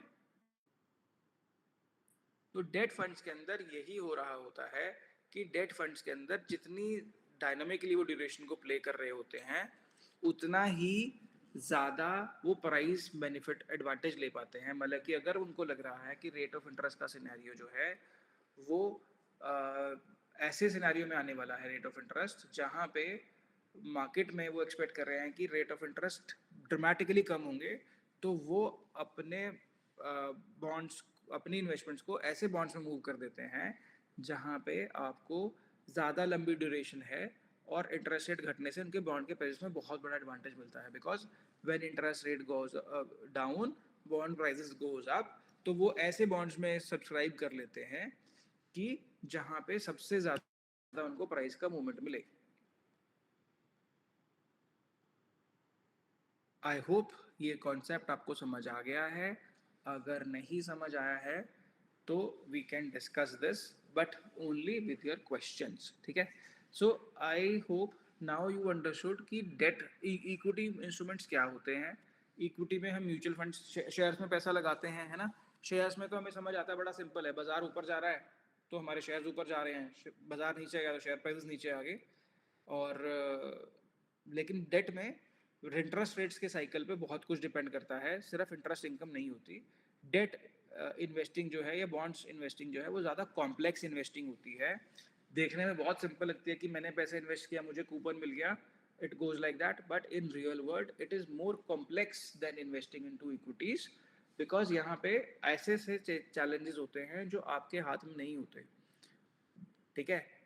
और आप जब उसमें पैसा लगाते हो तो वहाँ पे आपको ये इंश्योर करना पड़ता है कि आपके पैसे पे आपको बेटर रिटर्न मिले, ठीक है।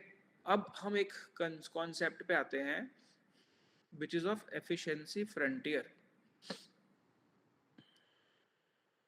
उससे भी पहले ना मैं आपको, चलो बाद में कवर करेंगे, ठीक है। एफिशिएंसी फ्रंटियर पे आते हैं, ठीक है। तो गाइस देखिए, तो अब एफिशिएंसी फ्रंटियर हमने ना, देखो अभी तक एक चीज़ सबको समझी है कि डाइवर्सिफिकेशन बहुत इंपॉर्टेंट है, ठीक है। Diversification is the only free lunch in investing, it reduces the risk without sacrificing return. हम बोलते हैं जब भी आपको किसी भी इन्वेस्टर को अपना पैसा इन्वेस्ट करना है तो उसको सारे के सारे they don't need to put all the eggs in one basket, it has to diversify. तो डाइवर्सिफिकेशन जो है it is not limited to the equities, है ना, कि एक ही शेयर में पैसा ना लगाते हुए मैंने 10 शेयर में पैसा लगा दिया, ऐसा नहीं है। मेरे को डाइवर्सिफिकेशन एसेट वाइज भी करनी है कि मेरे को कुछ पैसा इक्विटीज़ में लगाना है, कुछ पैसा मुझे डेट्स में लगाना है, कुछ पैसा मुझे गोल्ड में लगाना है, कुछ पैसा मुझे रियल एस्टेट में लगाना है। ऐसे करके मुझे मेरा एसेट एलोकेशन फॉलो करना है, ठीक है। ये मल्टीपल जो है डिफरेंट एसेट क्लासेस है जो हमने आपसे डिस्कस किए हैं, ठीक है। अब एक ऐसा फेज है जहाँ पे हम यहाँ पे क्या करते हैं, हर इन्वेस्टर का एक रिस्क एपेटाइट जज करते हैं कि हर किस इन्वेस्टर का रिस्क एपेटाइट कैसा है। Depending upon the risk appetite हम उनको यूजुअली 3 ब्रॉड कैटेगरीज में डिवाइड करते हैं और उसके बाद उसको हम स्प्लिट करते हैं मल्टीपल कैटेगरीज में आगे भी। But just for your understanding, कोई भी इन्वेस्टर जो अपना पैसा बाजार में इन्वेस्ट कर रहा है या किसी भी टूल में इन्वेस्ट कर रहा है, या तो वो एक कंजर्वेटिव इन्वेस्टर है जो अपने पैसे पे बिल्कुल जीरो रिस्क लेना चाहता है, या वो एक बहुत ही एग्रेसिव इन्वेस्टर है जो कहता है कि नहीं मैं तो, मुझे सेफ्टी का कोई प्रॉब्लम नहीं, मुझे ज़्यादा से ज़्यादा पैसा कमाना है, ठीक है। या फिर एक ऐसा इन्वेस्टर हो सकता है जो कहता है कि मुझे थोड़ा सा कंजर्वेटिव भी चाहिए, थोड़ा सा मुझे एग्रेसिव भी चाहिए, मुझे ऐसा नहीं कि बिल्कुल ऐसे रिटर्न मिले जो बिल्कुल इन्फ्लेशन ना बीट कर रही हूँ या बिल्कुल इन्फ्लेशन जितनी ही हूँ, ठीक है। पर मुझे ऐसा भी नहीं पोर्टफोलियो चाहिए जो बहुत एक्सेप्शनल हाई रिस्क कैरी करे कि मेरा पैसा ही डूब जाए। तो उनके लिए बैलेंस अप्रोच आती है, ठीक है। तो डाइवर्सिफिकेशन जब करते हैं, पोर्टफोलियो क्रिएशन होती है, तो वहाँ पे हम लोग क्लाइंट्स को इन डिफरेंट कैटेगरीज में बांटते हैं। And you also when you are investing your money, you have to take care of your risk appetite and then ensure that where you are putting your money, ठीक है। तो अब efficiency frontier क्या है, वो इसको सबको छोड़ दो आप, अगर आप, तो बहुत सिंपल है। इसको ऐसे समझो कि एक ऐसा पॉइंट जहाँ पे आपका रिस्क जो है वो मिनिमम है और रिवॉर्ड मैक्सिमम है, ऐसे पॉइंट को एफिशिएंट फ्रंटियर कहते हैं। आप में से किसी ने सुना पहले ये टर्म एफिशिएंट फ्रंटियर का? पहले मुझे ये बताओ। No sir. No no sir. देखो अब नो एक सर। चीज को समझो, अभी हम ये मानते हैं कि सिर्फ दो ही इंस्ट्रूमेंट होते हैं दुनिया में इन्वेस्ट करने के, one is equity, one is debt, ठीक है? दो इंस्ट्रूमेंट होते हैं दुनिया में। अगर ऐसा मान ले 1 मिनट के लिए तो सारा का सारा पैसा क्या इक्विटी में लगाया जा सकता है? No sir. क्या सारा का सारा पैसा बॉन्ड्स में लगाना चाहिए? No sir. है ना? हमें दोनों, we have to capture both of the assets, है ना, अपने पोर्टफोलियो में। लेकिन अगर मैं किसी भी एक एसेट को बहुत ज़्यादा बढ़ा दूंगा तो वहाँ पे मेरे हर एक चीज़ के प्रॉस एंड कॉन्स होते हैं। तो किसी एसेट क्लास में ऐसा होगा कि बहुत ज़्यादा एडवांटेज मिल रहे होंगे कि मेरे को फिक्स्ड रेट ऑफ इंटरेस्ट आ रहा है, कोई मार्केट की फ्लक्चुएशन नहीं हो रही है, I can take my money out at any point in time, there is no commitment also in terms of the duration of the investment which we are having, ठीक है? whereas दूसरा जो dates के साथ यही एडवांटेज मिलता है कि रेट ऑफ इंटरेस्ट फिक्स्ड है, लेकिन वहाँ पे क्रेडिट रिस्क आ जाता है क्योंकि पैसा डूबने के चांसेस भी हैं, ठीक है? कूपन जो मुझे कंपनी दे रही है कल को डिफॉल्ट कर जाए वो। अगर मैं बिल्कुल सॉवरन रेटिंग्स पे जाता हूँ कि मुझे पैसा ही गवर्नमेंट को देना है, तो गवर्नमेंट के रेट ऑफ इंटरेस्ट इन्फ्लेशन के आसपास होते हैं हमेशा। अगर कंट्री में 5% का इन्फ्लेशन है तो गवर्नमेंट भी 5-6% भी बॉन्ड इशू करेगी। उनका फॉर्मूला वैसे ही तरीके से काम करता है। तो आप इन्फ्लेशन को बीट नहीं कर सकते अगर आप गवर्नमेंट बॉन्ड्स में या सारा का सारा डेट इंस्ट्रूमेंट में पैसे डाल दो। तो now you have to beat inflation, ठीक है, अपनी इन्वेस्टमेंट के साथ, and you have to maximise returns also. At the same time you have to ensure कि मेरे को वोलेटिलिटी भी कम हो मेरे पोर्टफोलियो में। तो इस कॉम्बिनेशन को जब हम किसी के पोर्टफोलियो बनाते हैं तो एक ऐसा पॉइंट बन के आता है जिसको एफिशिएंट फ्रंटियर बोलते हैं, ठीक है? ऐसा पॉइंट, इसको मैं बहुत ज़्यादा सिंपल तरीके से आपको बता रहा हूँ, we are not going to depth of it. We जैसे ये वाला जो पोर्शन है, ठीक है, इसको बोलते हैं वाई एक्सिस, इसको बोलते हैं एक्स एक्सिस। ग्राफ सबने बनाया है ना? तो यहाँ पे अगर मान लो ये यहाँ लिखा हुआ है returns, average of annual return, कि कितना मुझे एनुअल रिटर्न आ रहा है, और ये मेरा क्या है, दिस इज दी, यार ये ग्राफ की प्लॉटिंग ही गलत है, चलो कोई बात नहीं। ये ड्यूरेशन है मेरी जो एक्स एक्सिस पे आ रही है, दैट इज द ड्यूरेशन। जो मेरा वाई एक्सिस पे आ रहा है that is the annualised return, ठीक है? तो जो बॉन्ड्स होते हैं वहाँ पे जो मेरा यूजुअली ये एफिशिएंट फ्रंटियर ना ऐसा सा होता है, एक बो शेप्ड में होता है ये, ठीक है? तो यहाँ पे अगर कोई पोर्टफोलियो में पैसा लगा रहा है अपना, बिल्कुल सेफेस्ट जोन है जहाँ पे कि वो एक ड्यूरेशन के ऊपर कितना एक रिस्क ले रहा है, ठीक है? तो एक ऐसा पॉइंट बनाया जा सकता है जहाँ पे उसका बॉन्ड्स में जो इन्वेस्टमेंट्स है और स्टॉक का इन्वेस्टमेंट का एक कॉम्बिनेशन बन जाए जहाँ पे उसका रिस्क कम से कम हो और इसका रिटर्न ज़्यादा से ज़्यादा हो, कि रिस्क फ्री रेट पे मैक्सिमम रिटर्न कैसे बनाया जा सकता है। That is what we call the efficient frontier, ठीक है? आप इसको ना देखो, इतना इसको ड्रामेटिकली सोचने की जरूरत नहीं है, टेंशन लेने की जरूरत नहीं है, you can leave this also. बस एक चीज को समझो, दैट रिस्क और रिवॉर्ड पैरेलल चलते हैं। जब भी आप अपना पैसा डालते हो तो आपके पैसे के साथ मार्केट्स में डालने के लिए हमेशा आपके पैसे के साथ रिस्क इन्वॉल्व होता है, और रिस्क के लिए आपको ऐसे इंस्ट्रूमेंट्स को चुनना है कि जहां पे आपका रिस्क कम से कम हो। अच्छा, आप में से कितने लोगों ने स्टैंडर्ड डेविएशन नाम का शब्द सुना पहले?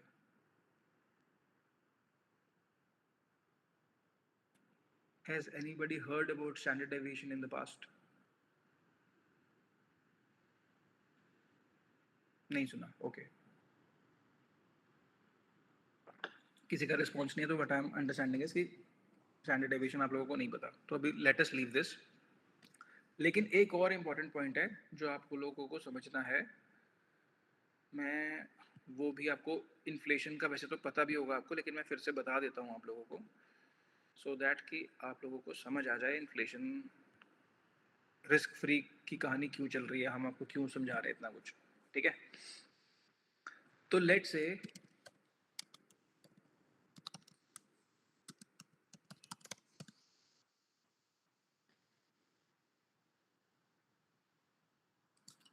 आप लोगों ने बैंक में गए, 1 लाख रुपए का फिक्स डिपॉजिट किया, रेट ऑफ इंटरेस्ट कितना है इसमें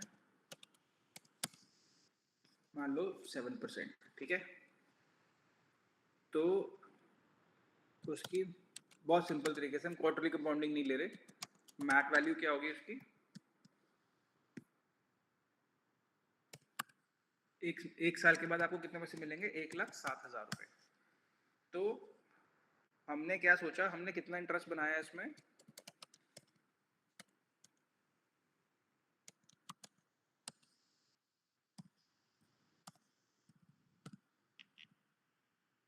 ये सब क्लियर है सबको ये पॉइंट? अगर आप बैंक में गए Yes, एफडी sir. करने, यस 1 सर। लाख रुपए की एफडी ब्याज मिला, तो 1 साल के बाद आपको 1,07,000 रुपए मिल जाएंगे। तो 1,07,000 रुपए में से 7,000 रुपए आपका इंटरेस्ट है। अब how many of your fuel की ये जो 7,000 आपने कमाए हैं, दैट इज योर वट, यही कमाया है आपने।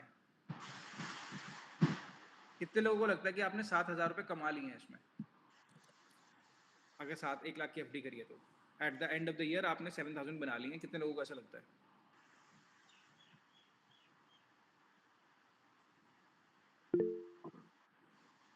समीर को लगता है ऐसा, ओके।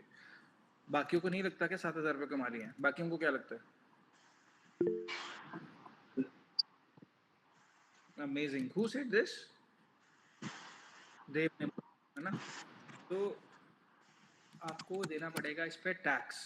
टैक्स यूजुअली किसी का 10 है, किसी का 20, किसी का 30 है। तो लेट अस अज्यूम कि 20% टैक्स चला गया, ठीक है। यहाँ पे लिख देना टैक्स एट द रेट 20%, ठीक है। तो इसका यार शिट,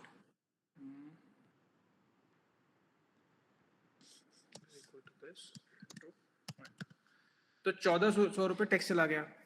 इसके अलावा भी कोई खर्चा कटेगा क्या इसका एफडी करने का? सर प्रोसेसिंग फीस तो कर एफडी में कोई प्रोसेसिंग फीस नहीं होती। सर इन्फ्लेशन भी तो होगी। एब्सोल्युटली, जो कि साइलेंट किलर है, विच इज अगर आप मान लो आज के डेट में अगर 5% इन्फ्लेशन है, यहाँ पे लिख देते हैं, रुको, इन्फ्लेशन एट द रेट, वैसे तो ज़्यादा ही रहती है, तो गवर्नमेंट के डेटा के हिसाब से है, ठीक है। तो is equal to this into 5%, तो 5,000 रुपीज़ इंटरेस्ट इन्फ्लेशन में चला गया, ठीक है। तो 7,000 माइनस दिस, तो नेट रिटर्न क्या आया, जिसको हम रियल रिटर्न बोलते हैं आज की डेट में। रियल रिटर्न क्या आया एफडी करने के बाद, बताओ। 1 लाख रुपए की एफडी की, 1 लाख रुपए की एफडी करने के बाद भी, 1 साल तक वेट करने के बाद भी मेरे हाथ में जो एक्चुअली आया दैट इज 600 रुपीज। अगर मान लो कोई 30% की टैक्स ब्रैकेट में फॉल करता तो उसके लिए यहाँ पे 100 रुपए का नुकसान हो गया होता।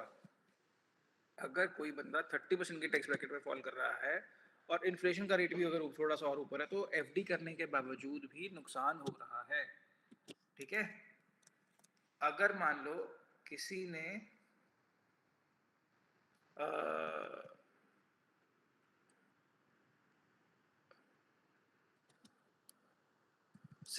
1 लाख रुपए की एफडी की, तो उस पर 100 रुपए का नुकसान कर लिया, ठीक है।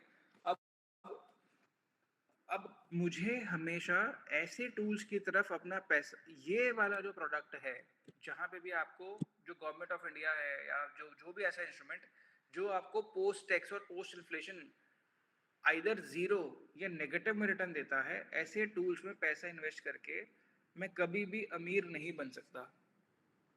क्लियर है ये पॉइंट? ऐसे टूल में पैसा डाल के जहाँ पे मुझे इन्फ्लेशन और टैक्स काटने के बाद पैसा नहीं बन रहा, मेरा रियल रिटर्न जो आइदर 0 या 1% है, क्या मैं अमीर बन सकता हूँ? यस और नो? No sir. तो मुझे ऐसे प्रोडक्ट की तरफ अपने पैसे को लेके जाना पड़ेगा जहाँ पे मेरे को ऐसा आरओआई मिले जो आफ्टर टैक्स और आफ्टर इन्फ्लेशन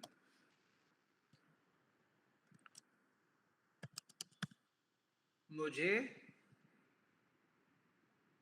कितना पैसा दे,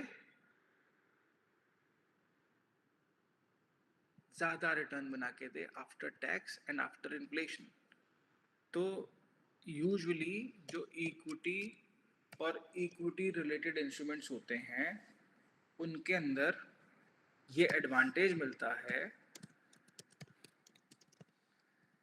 कि आपको इन्फ्लेशन तो देखो सबके लिए सेम है, तो how we can maximise our return is first of all by selecting the instruments where the ROI is higher. ठीक है, पहले तो हम ऐसे इंस्ट्रूमेंट को चुन सकते हैं और दूसरा ऐसे इंस्ट्रूमेंट को चुन सकते हैं जहाँ पे जो मेरा टैक्स है वो कम हो, और इस तरीके से मैं अपनी जो इन हैंड रिटर्न है वो बढ़ा सकता हूँ। ठीक है, तो this is how you guys can maximize your return first of all कि ऐसे इंस्ट्रूमेंट्स को चुनते हुए जहां पे टैक्सेशन कम हो रही हो आपको, और आपका यील्ड जो है या नेट इंटरेस्ट जो आपके हाथ में आ रहा है वो कंपैरेटिवली ज़्यादा आ रहा हो in comparison to a instrument जहां पे आपको ज़ीरो रिस्क है। ठीक है, तो this is how you guys can create wealth for you in the longer run. Understood? Yes sir. Yes, sir. तो रियल रिटर्न का कॉन्सेप्ट किसी भी इन्वेस्टमेंट में जब आप लोग पैसे डालते हो तो उससे पहले आपको लगाना चाहिए। When once you will implement this concept of real return while taking any purchase any investment decision, in that case you guys will make best out of your investments। ठीक है, सो ये डेट की हमने आज क्या समझा, फिर हम आते हैं बाकी के टूल्स के ऊपर। ठीक है, दैट इज फिजिकल प्रॉपर्टी। तो फिजिकल प्रॉपर्टी में तो आपको सबको पता है चीज़ें कैसे काम करती हैं। Sorry guys, I have to take this call. Hello, हाँ जी भाई।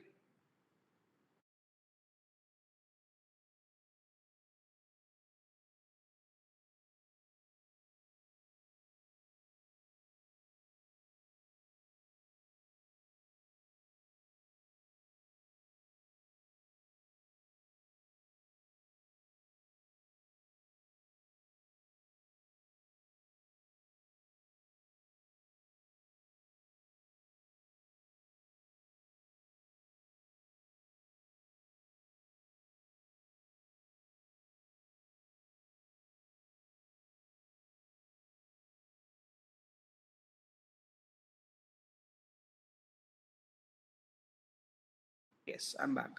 सो ये एसेट क्लासेस हैं। ठीक है, इन एसेट क्लासेस के अंदर प्राइमरली मेरे पास फिजिकल प्रॉपर्टी का एक ऑप्शन होता है, बट यहाँ पे प्रॉब्लम क्या है कि the hassle of transaction is very high because it is very difficult actually. First of all तो there is a price ambiguity which prevails in the market. जैसे आपको अभी कोई इमीडिएट बेसिस पे कोई लैंड डील करनी है, इमीडिएट बेसिस पे if you have to buy something और सेल समथिंग, तो बड़ा प्रॉब्लम है प्राइजेस को लेके। प्राइजेस एम्बिग्यूटी होती हैं। मान लो आपको कोई पर्टिकुलर पीस ऑफ लैंड आपको समझ आता है बिल्कुल आपके शोरूम के बगल वाला है, तो वो इसीलिए आपको नहीं शोरूम का बगल वाला पीस देगा कि इसको ज़्यादा फायदा हो जाएगा, तो वो आपसे ज़्यादा पैसा मांग लेता है। ठीक है, और वहाँ पे ट्रांजैक्ट करना भी डिफिकल्ट है क्योंकि you have to first of all arrange money in the larger chunk in one go, even if you are taking the help of a bank. And this asset class is little क्या काफ़ी liquid भी है। Immediate basis पे आपको लिक्विडिटेशन नहीं मिलती है इसमें, but it offers is a rental good rental yield. मतलब कि कई कई केसेस में हमने देखा है 2-3% भी रेंटल यील्ड, 4% भी रेंटल यील्ड आ जाती है वैल्यू की, which is a very good concept. ठीक है, रेंटल यील्ड तो सबको पता है ना क्या होती है। कोई ऐसा है क्या किसी को रेंटल यील्ड ना बताओ क्या होती है?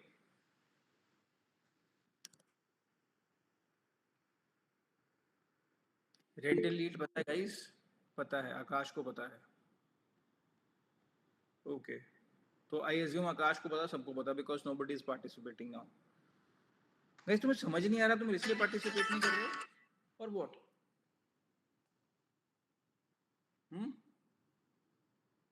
चैट बॉक्स में लिखना जरा।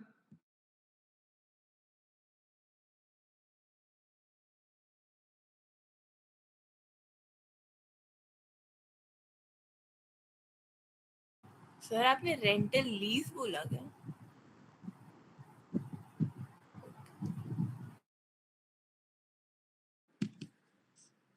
मैंने बोला है रेंटल यील्ड। ये देखो प्रेजेंटेशन में भी लिखा हुआ है, let me highlight this for the benefit of all of you. ये कॉन्सेप्ट पता है आपको क्या होता है?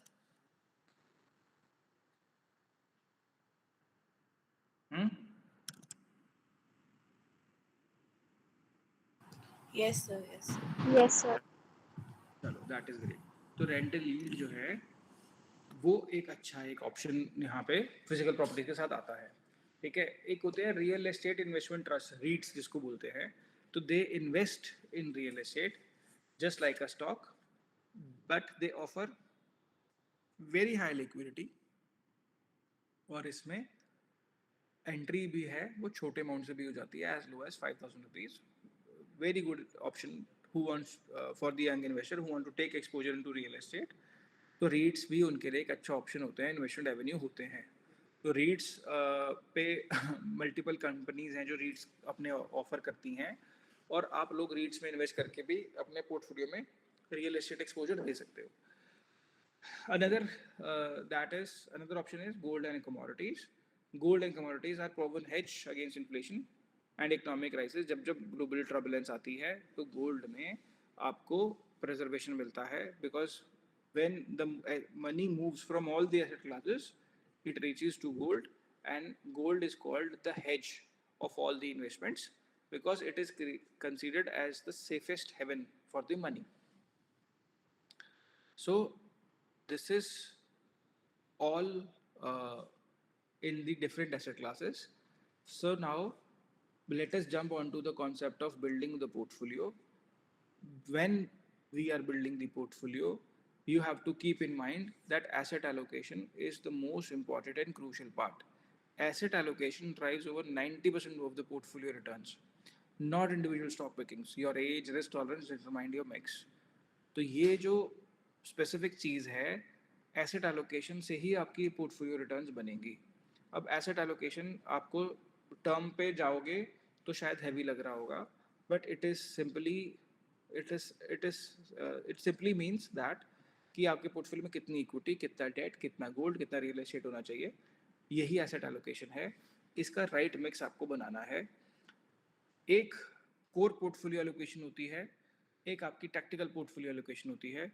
तो you have to ensure that आपका जो स्ट्रेटेजिक एलोकेशन है उसमें एक लॉन्ग टर्म एक सेट मिक्स हो जो आपकी गोल्स और आपकी एज के हिसाब से लाइंड अप हो, and then you have to consider that you have to diversify it in a rightful way, considering your risk profile. जैसे हमने बताया ना, कंजर्वेटिव हो आप या मॉडरेट हो या फिर अग्रेसिव हो, उसके बेसिस पे आपका एसेट एलोकेशन बिल्ड होता है।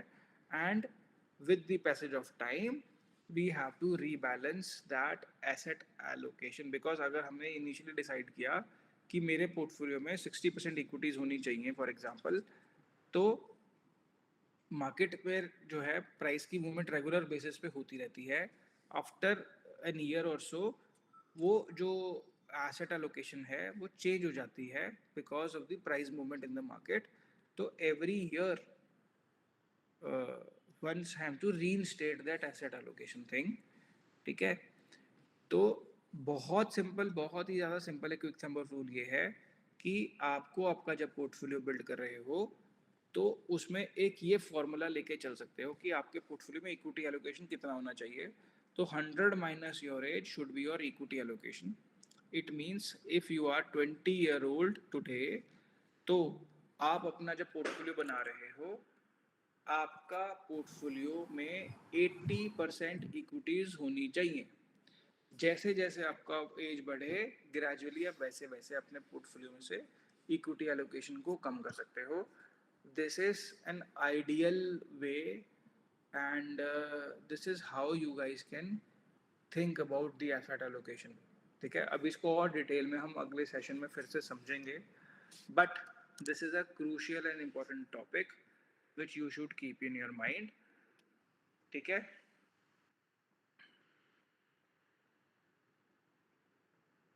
अब ये जो पॉइंट है ना, इसके लिए हमें एक एग्जांपल आपके लिए बनाना पड़ेगा। अच्छा, आप में से कितने लोग ऐसा समझते हैं कि मार्केट्स में या जिन आपके में से कितने लोगों की फैमिलीज में कभी किसी ने मार्केट्स का डिस्कशन करा आपके साथ कि हम लोगों को पैसा म्यूचुअल फंड में इन्वेस्टेड है फैमिली का, हम लोगों ने as a family stock market में इन्वेस्ट किया हुआ है। आपके फैमिली में कभी किसी की बात होती है ऐसी?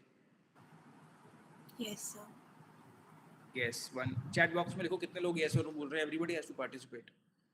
हाउ मेरे को यस लिखो अगर आपकी फैमिली में या आप लोगों को घर में कभी डिस्कशन हुआ हो कि हम लोगों ने म्यूचुअल फंड्स में या स्टॉक मार्केट में इन्वेस्ट किया है।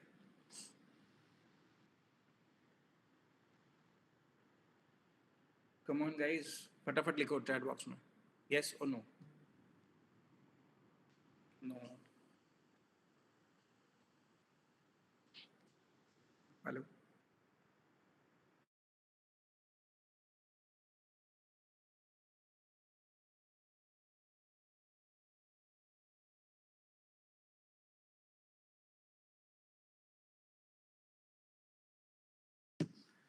Family discuss only about FD. Okay, तो majority says no.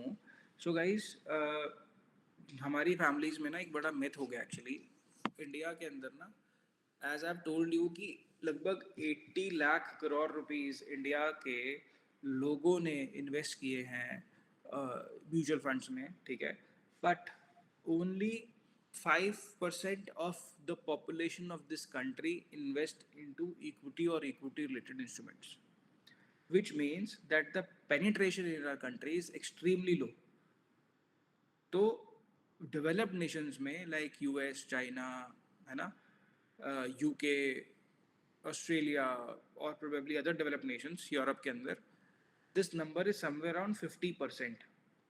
It means हमारी population की सिर्फ 4 या 5% लोग ही ऐसे इंस्ट्रूमेंट्स में इन्वेस्ट करते हैं जहां पे they are capable of beating inflation, whereas in the developed nations this number is somewhere around 50%. It means हमसे 10 times ज़्यादा, हमारी population से 10 times ज़्यादा लोग वहाँ के जो है वो इन्वेस्ट करते हैं, and that is why they are more prosperous than us. So one thing is for sure, if somebody wants to create wealth for themselves, then equity related instruments and for the masses mutual funds जो है वो utmost important है, because with the help of them you guys are easily capable of beating the inflation by the margin. ठीक है, so in the next session what we will do is I'll take you through, if I'm saying that majority of the people who invest into mutual funds make better returns or better money, ये किस basis पे मैं आपको बोल रहा हूँ, ठीक है? तो what I'll do is I'll take you through our software, how we work next session में, जिसमें आप लोगों को एक clarity मिलेगी कि we as an industry are helping a lot of people to fight inflation and taxation and create wealth for themselves. Fine? आज का टॉपिक थोड़ा हैवी हुआ है क्या? यस सर, ज़्यादा हैवी हुआ है। ज़्यादा हैवी हुआ है, कोई बात नहीं, दैट इज़ वाई हमने उसको प्रीवियस सेशन में कवर नहीं किया था, but I will be happy if you guys will be able to digest it. This is very important, crucial to understand for you to become a mature investor. So होता क्या है, families हमारी discuss करती हैं कि market में पैसा लगाया था जी, पैसे डूब गए, सब बर्बाद हो गया, तो इसलिए स्टॉक मार्केट में तो जुआ है, लोगों के घर डूब जाते हैं, ऐसा हो जाता है. But with the awareness coming in, a lot of new generation is now started putting money into mutual funds now and directly stocks के अंदर भी. जब मैं इक्विटी बोलता हूँ तो मैं इक्विटी से मेरा मतलब यहाँ पे ये है, मैं यहाँ पे स्टॉक्स की बात भी कर रहा हूँ, यहाँ पे मैं म्यूचुअल फंड्स की बात भी कर रहा हूँ, ठीक है, जो इक्विटी रिलेटेड है. तो इन सब में ये पार्टिसिपेशन जो बढ़ रहा है, इससे हमारी इकोनॉमी को भी स्ट्रेंथ मिलती है. And I am not feeling, मैं आज इस टॉपिक को कवर नहीं कर रहा हूँ, इस पर्टिकुलर स्लाइड को. Let me share this. अभी ना ये जो सेल एवरीथिंग है ना, डू नथिंग, बाय मोर, इसको ना मैं अभी कवर नहीं कर रहा हूँ. हमने इसको एक बेटर तरीके से कवर करेंगे.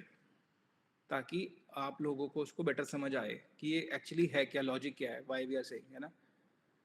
तो ये बिहेवियर के ऊपर है बहुत बड़ी स्टोरी। बिहेवियर के ऊपर एक स्पेशल सेशन करेंगे हम लोग आपका, which will help you to understand what kind of behavior prevails in the market, how people react, and what are the uh, enemies of investors. मैं आपको एक चीज़ बता देता हूँ कि आप किसी भी, आपकी बात नहीं कर रहा हूँ, लेकिन आप जो भी इन्वेस्टर है ना, एक इन्वेस्टर की वेल्थ का सबसे बड़ा दुश्मन बताओ कौन है? अगर कोई बंदा इन्वेस्टमेंट्स कर रहा है तो वो वेल्थ बनाने के लिए कर रहा है, बताओ उस इन्वेस्टर की वेल्थ का सबसे बड़ा दुश्मन कौन है? ओके, केशव सेज लालच। वाह, क्या बात है। तो गाइस, केशव ने टू एन एक्सटेंट सही बोला, लालच है। It is their emotional behaviour, वो खुद ही अपना सबसे बड़ा दुश्मन है। दैट इज, वो अपने इमोशंस के अंदर आके इमोशनल डिसीजन लेता है अपनी इन्वेस्टिंग के लिए। अमेजिंग रिस्पॉन्स केशव, बहुत बढ़िया। तो ये अपने ना ध्यान में रखना, ठीक है। अच्छा guys, one thing more before we conclude is how many of you are attending this session on your on your mobile phones? 1 2 3 4 5 6 9, okay, 10 11. Okay, so what I'll do is I'll do two things.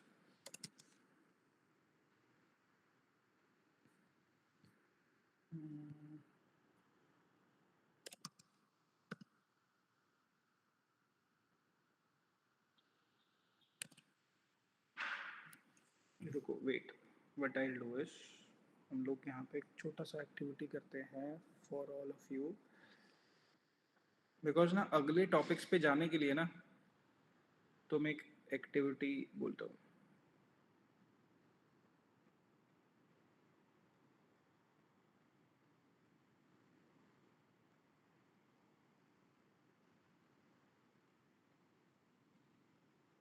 तो हम लोग ना एक behavioural finance, सुना है आप लोगों ने वर्ड? ये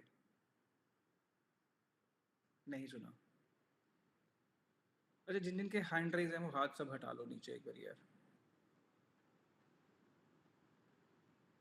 ठीक है। चलो, हमने एक बिहेवियरल फाइनेंस के ऊपर सेशन करेंगे, ठीक है। तो उस पर आपको बताएंगे कि आपके बिहेवियर्स कैसे आपको परसुएड करते हैं टुवर्ड्स द डिसीजन मेकिंग, ठीक है। एक तो हम ये सेशन करेंगे shortly, I will note it down. That was not part of the curriculum actually, but I will take you through with that session, ठीक है।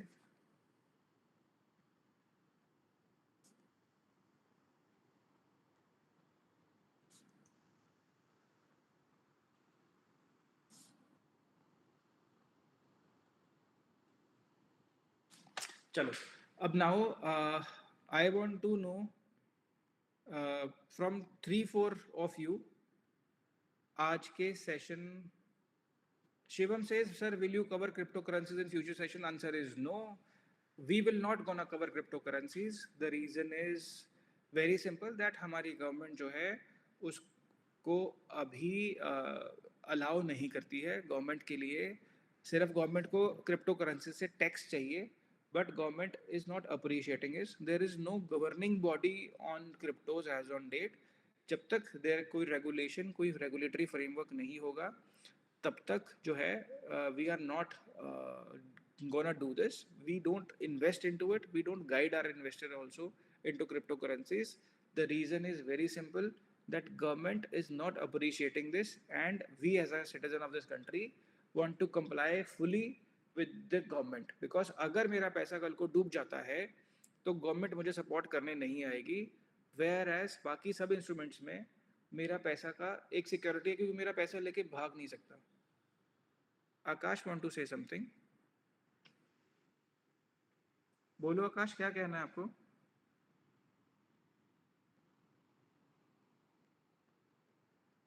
No, probably he has raised it. चलो, तो हम इसलिए नहीं करेंगे, and we will conduct a session specially for you on behavioural finance next Monday.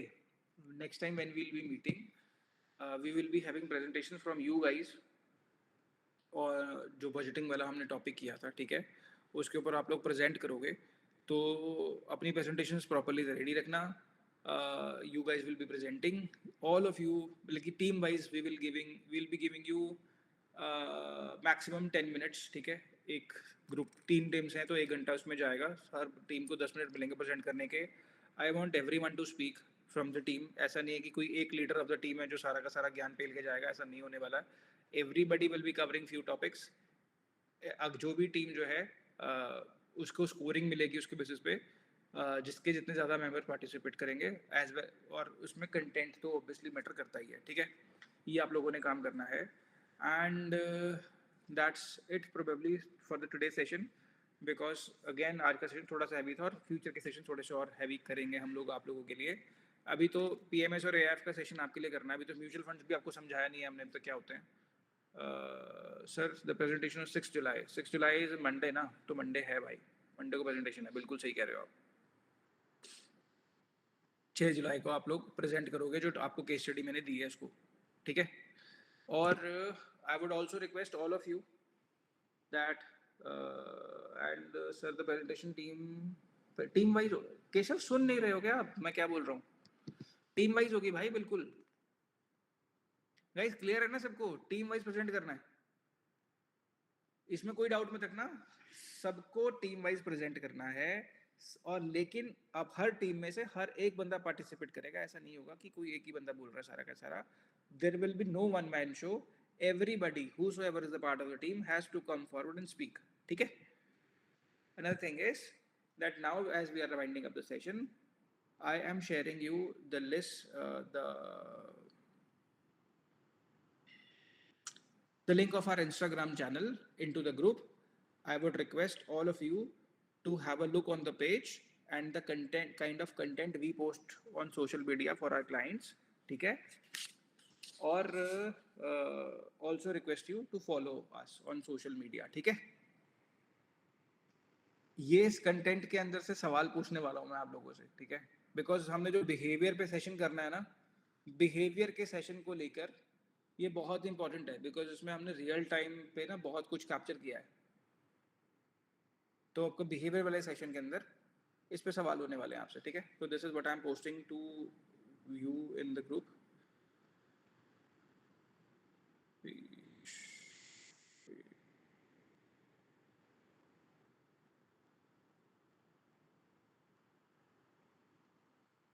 ठीक है. तो आपका जो सेशन हम बिहेवियरल फाइनेंस का करेंगे उसमें हम आपको यहाँ से क्वेरीज पूछने वाले हैं, ठीक है. So now with this we will conclude the session, but before we conclude the session I want 5 volunteers to tell me about the session. Sameer, we are trying to do this offline, जो presentation होने वाली है. I will be doing this Monday को. Offline होगा next session, ठीक है. हाँ जी बताओ फटाफट, क्विक, कौन बताने वाला आज के सेशन के बारे में? और टेक अप.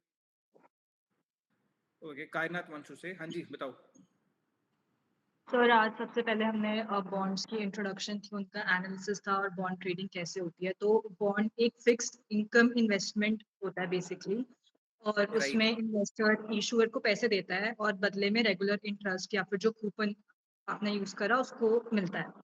तो टाइप ऑफ बॉन्ड्स पढ़े हमने, गवर्नमेंट बॉन्ड है, कॉर्पोरेट बॉन्ड है और वो डेप्ट वाला. फिर बॉन्ड के कुछ फीचर्स भी होते हैं, जैसे इशू प्राइस होता है बॉन्ड का, और एक कूपन प्राइस होता है, और इंटरेस्ट की फ्रीक्वेंसी होती है, ड्यूरेशन होती है, मैच्योरिटी ऑफ बॉन्ड भी होती है कि बॉन्ड कितने साल कितने साल तक मैच्योर होएगा. फिर उसके बाद हमने थोड़ा बहुत बॉन्ड कंपैरिजन किया, जैसे सेम इशू प्राइस या फिर सेम रिस्क होने पर हायर कूपन रेट वाला बॉन्ड ज़्यादा बेटर होएगा. और जैसे आपने एग्जांपल दिया था 8% और 7% बॉन्ड से ज़्यादा इंटरेस्ट देता है. तो उसके बाद और हम जो लोग हैं वो बॉन्ड्स को ट्रेड भी करते हैं, जैसे रेगुलर इंटरेस्ट है वो उसको अर्न करने के लिए, या फिर कुछ लोग प्रॉफिट कमाने के लिए करते हैं। रिस्क खत्म हो जाता है उसमें, रिस्क खत्म नहीं होता, कम हो जाता है कंपैरेटिवली। और मैच्योरिटी से पहले पैसे जरूरत हो तो बॉन्ड बेच भी सकते हैं। अमेजिंग अमेजिंग, बहुत बढ़िया कायनात, बहुत अच्छे से आपने इसको बताया है, रियली अप्रिशिएट इट यार। मेरे को लग रहा है आप ही ने सुना सेशन ध्यान से। Anybody else? Yes sir. हाँ जी रूबी प्लीज बताओ। सबसे पहले सर हमने बॉन्ड्स पढ़ा कि ये डेट इंस्ट्रूमेंट्स होते हैं जो एक हमें फिक्स इंटरेस्ट देते हैं जिसे हम कूपन कहते हैं। डिफरेंट टाइप्स ऑफ बॉन्ड्स होते हैं, government bonds, corporate bonds, debentures and zero coupon bonds. फिर जो गवर्नमेंट बॉन्ड्स होते हैं वो सेफर होते हैं, वाइल कॉर्पोरेट बॉन्ड्स में offer higher returns but involve higher risk, जिसको हमने एक एग्जांपल के थ्रू समझा। फिर हमने देखा कि एक इन्वर्स रिलेशनशिप एग्जिस्ट करती है बॉन्ड प्राइसेस और इंटरेस्ट रेट के बीच में। फिर उसके बाद हमने करा द एफिशिएंसी फ्रंटियर, जिसमें हमें पता चला कि डाइवर्सिफिकेशन रिड्यूस कर देता है हमारा पोर्टफोलियो का रिस्क, और Yes. जबकि वो रिटर्न्स को रिड्यूस नहीं करता। Risk is not only losing money but also losing purchasing power due to inflation. ये लाइन हमने प्रेजेंटेशन में देखी। बहुत बढ़िया। फिर उसके बाद हमने प्रिंटिंग की पोर्टफोलियो एसेट एलोकेशन देखा कि जो एक बैलेंस्ड पोर्टफोलियो होता है उसमें bonds, REITs, physical property, gold and commodities होना चाहिए। एसेट एलोकेशन जो होते हैं वो फाउंडेशन होती है एक स्ट्रॉन्ग इन्वेस्टमेंट पोर्टफोलियो की। और फिर हमने एफिशिएंट फ्रंटियर देखा कि वो कैसे एक हमें इन्वेस्टर को हेल्प करता है एक बैलेंस बनाने में रिस्क और रिवॉर्ड के बेस में उनके फाइनेंशियल गोल्स के अकॉर्डिंग। अमेजिंग अमेजिंग रूबी, बहुत ही बढ़िया बताया आपने यार, बहुत बढ़िया। Anybody else? Yes sir. हाँ जी ज्योति। बॉन्ड एक डेट इंस्ट्रूमेंट होता है जो हमने बाय किया होता है बॉन्ड को इशूअर को, और इशूअर हमें प्रॉमिस करता है कि हम फिक्स रेट ऑफ इंटरेस्ट दे देंगे। इसके हमने टाइप्स पढ़े थे। प्राइवेट इशूअर कंपनी के नाम पर इशू करता है, और गवर्नमेंट बॉन्ड पब्लिक से पैसा लेता है और डेट पब्लिक पे पैसा लगाता है। उसके बाद हमने पढ़ा था कि इनवर्स रिलेशन होता है, अगर इंटरेस्ट रेट हाई जाएगा तो बॉन्ड का प्राइस ऑटोमेटिकली डाउन हो जाएगा। फिर risk is not just losing the money, it also losing the purchasing power. फिर उसके बाद पढ़ा था एफिशिएंट, कि भाई रिस्क कम होएगा पर रिटर्न तो ज़्यादा होएगी, ये पैरेलल चलते हैं दोनों आपस में। ग्रेट ज्योति, बस एक छोटा सा चीज है उसमें। देखो सब्सक्राइबर तो जनरल पब्लिक हो सकती है, इशूअर गवर्नमेंट होगी या कोई प्राइवेट इशूअर होगा। सब्सक्राइबर पब्लिक भी हो सकती है और सब्सक्राइबर भी इंस्टीट्यूशन भी हो सकती हैं। बस हमें सिर्फ इतना समझना है कि एक बॉन्ड का इशूअर है और एक बॉन्ड का सब्सक्राइबर है, उनकी एंटिटीज कुछ भी हो सकती हैं। गवर्नमेंट भी इशूअर हो सकती है, कभी कभार गवर्नमेंट सब्सक्राइबर भी हो सकती है, ओके ठीक सर। है ना। तो हमें कॉन्सेप्ट समझना है, इशूअर भी होता है, इशूअर की कैपेसिटी कोई भी हो सकती है, जो उसका सब्सक्राइबर है उसकी कैपेसिटी कुछ भी हो सकती है, बट दो एंटिटीज जरूर है, इशूअर है और सब्सक्राइबर है, ठीक है। Okay sir. हाँ जी, एनीबडी फ्रॉम बॉयज टीम यार, कोई लड़कों में से कुछ बताएगा कि नहीं? सबको समझ लड़के कोई आ गया कि हम सब लोग सिर्फ लगा के ऑन करके गायब है सेशन में से?